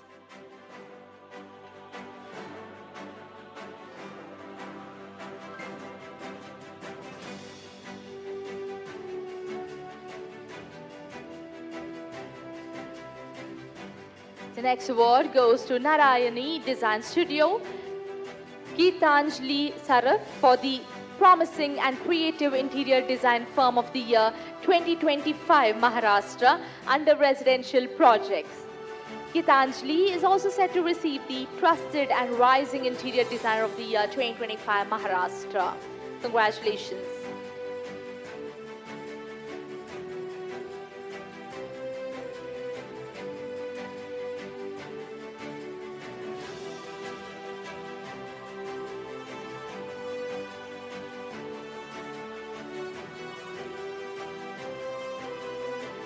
The next award goes to Studio Stabdhya by Siddhi. I'd like to call upon Ms. Siddhi Lahoti for the Creative and Rising Interior Design Firm of the Year 2025 Maharashtra under Residential Projects. Ms. Siddhi is also set to receive the Promising and Trusted Interior Designer of the Year 2025 Maharashtra.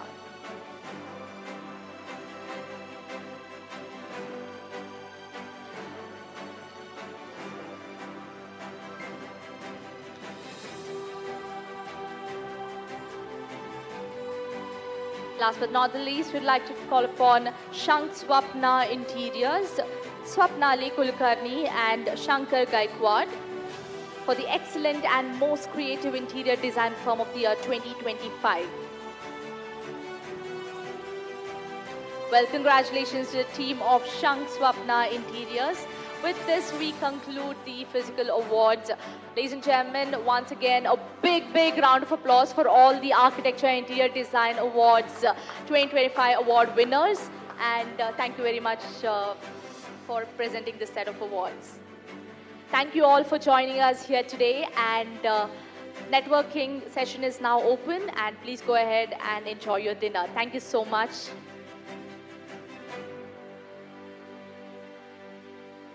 We will begin with the virtual awards in 2 minutes.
Welcome back to the Architecture and Interior Design Virtual Awards 2025.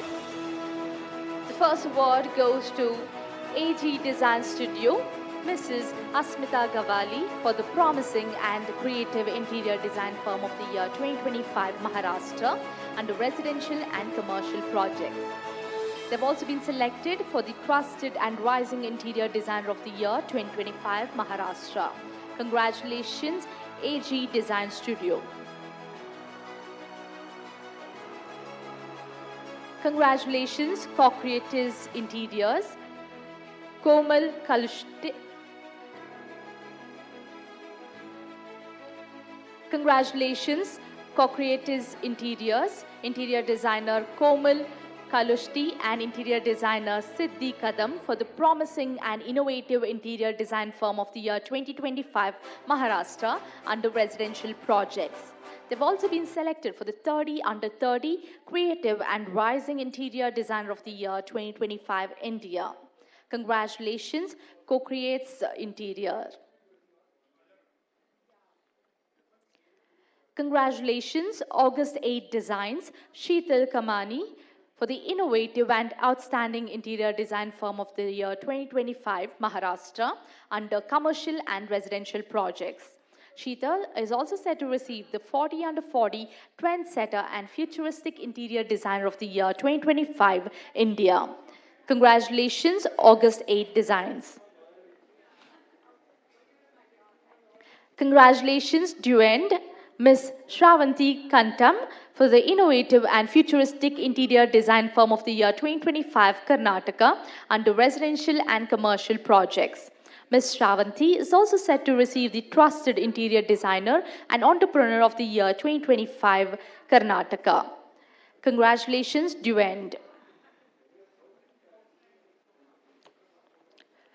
Congratulations, the Grid Studio Interiors, Architect Mansi Chokshi and Architect Subhi Selva for the innovative and trusted interior design and architectural design firm of the year 2025 Maharashtra under residential projects and outstanding consultancy.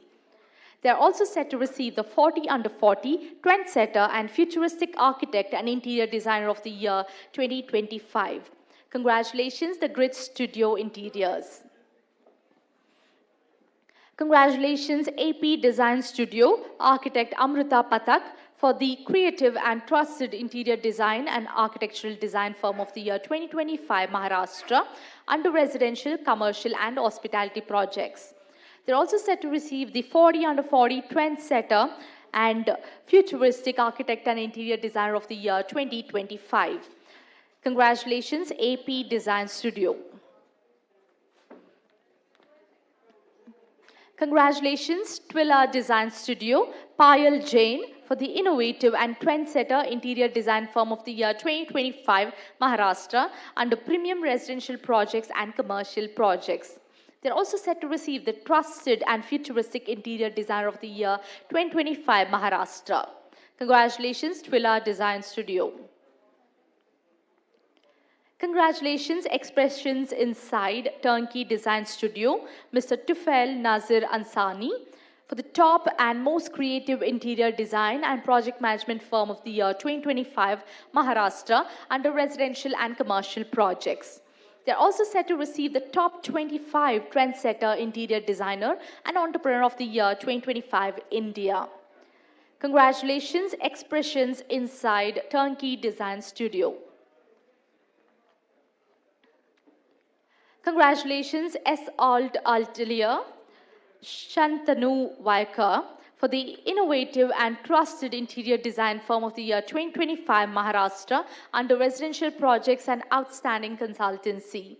Shantanu is also set to receive the 40 under 40 Trendsetter and Futuristic Interior Designer of the Year 2025 India. Congratulations, S. Alt Altelier.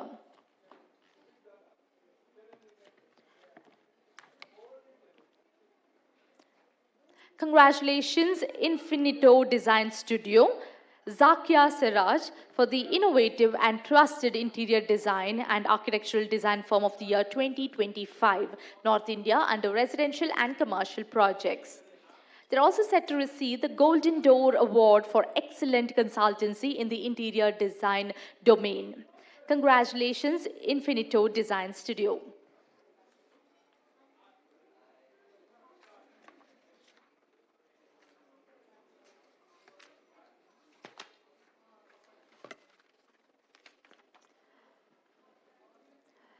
Congratulations, Studio Whimsy, Hirvi Shah, for the creative and trusted interior design firm of the year 2025 Maharashtra under residential and commercial projects.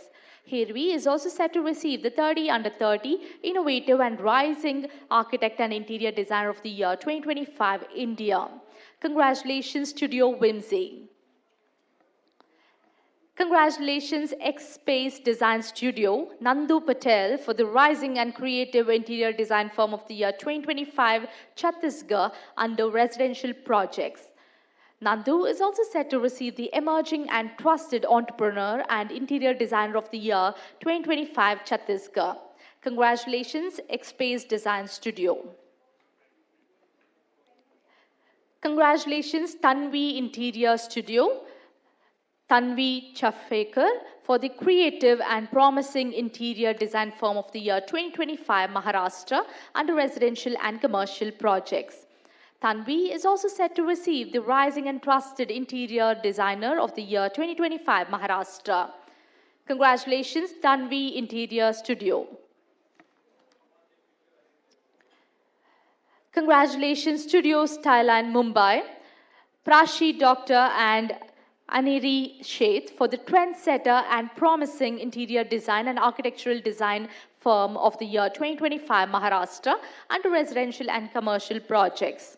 They're also set to receive the Trusted and Futuristic Architect and Interior Designer of the Year 2025, Maharashtra. Congratulations, Studio Styline Mumbai. Congratulations, Interior Stories, Suhani Sharma, for the Innovative and Promising Interior Design Firm of the Year 2025, Gujarat, under Residential Projects. Suhani is also set to receive the Creative and Rising Interior Designer of the Year 2025, Gujarat. Congratulations, Interior Stories.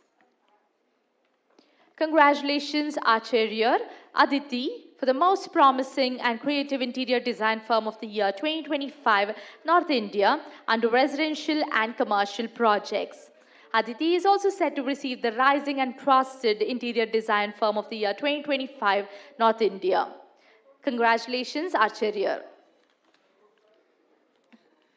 Congratulations, Simran Chawla Interiors, Ms. Simran Chawla, for the Promising and Creative Interior Design Firm of the Year 2025, Madhya Pradesh, under Residential Projects. Simran is also selected to receive the Trusted and Rising Interior Designer of the Year 2025, Madhya Pradesh. Congratulations, Simran Chawla Interiors. Congratulations, Breathing Space, Nikita Bakda, for the Creative and Trusted Interior Design Firm of the Year 2025, Maharashtra, under Residential Projects. Nikita is also set to receive the Golden Door Award for Excellent Consultancy in Interior Design Domain. Congratulations, Breathing Space. Congratulations, Manmeet Ahuja Designs, Manmeet Ahuja and Dimpy Ahuja, for the Trendsetter and Innovative Interior Design and Architectural Design Firm of the Year 2025, North India, under Premium Residential Projects. They are also set to receive the Golden Door Award for Excellent Consultancy in Interior Design Domain. Congratulations, Lenore Designs, Anjali Agrawal, for the Most Promising and Creative Interior Design Firm of the Year 2025, Chhattisgarh, under Residential Projects and Commercial Projects. Ms. Anjali is also set to receive the Golden Door Award for Excellent Consultancy in Interior Design Domain.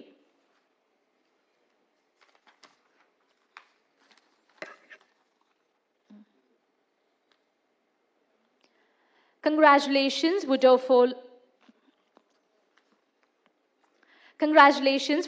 Lifestyle Private Limited, Shashank Jain and Arpit Jain, for the Most Futuristic and Trendsetter Interior Design, Build and Architectural Design Firm of the Year 2025, North India, under Premium Residential Projects. They are also set to receive the Trusted and Outstanding Entrepreneur and Designer of the Year 2025, North India. Congratulations, Woodoffa Lifestyle Private Limited. With this, we conclude all the virtual awards of the Architecture and Interior Design Awards 2025. Hearty congratulations to all the award winners. Thank you.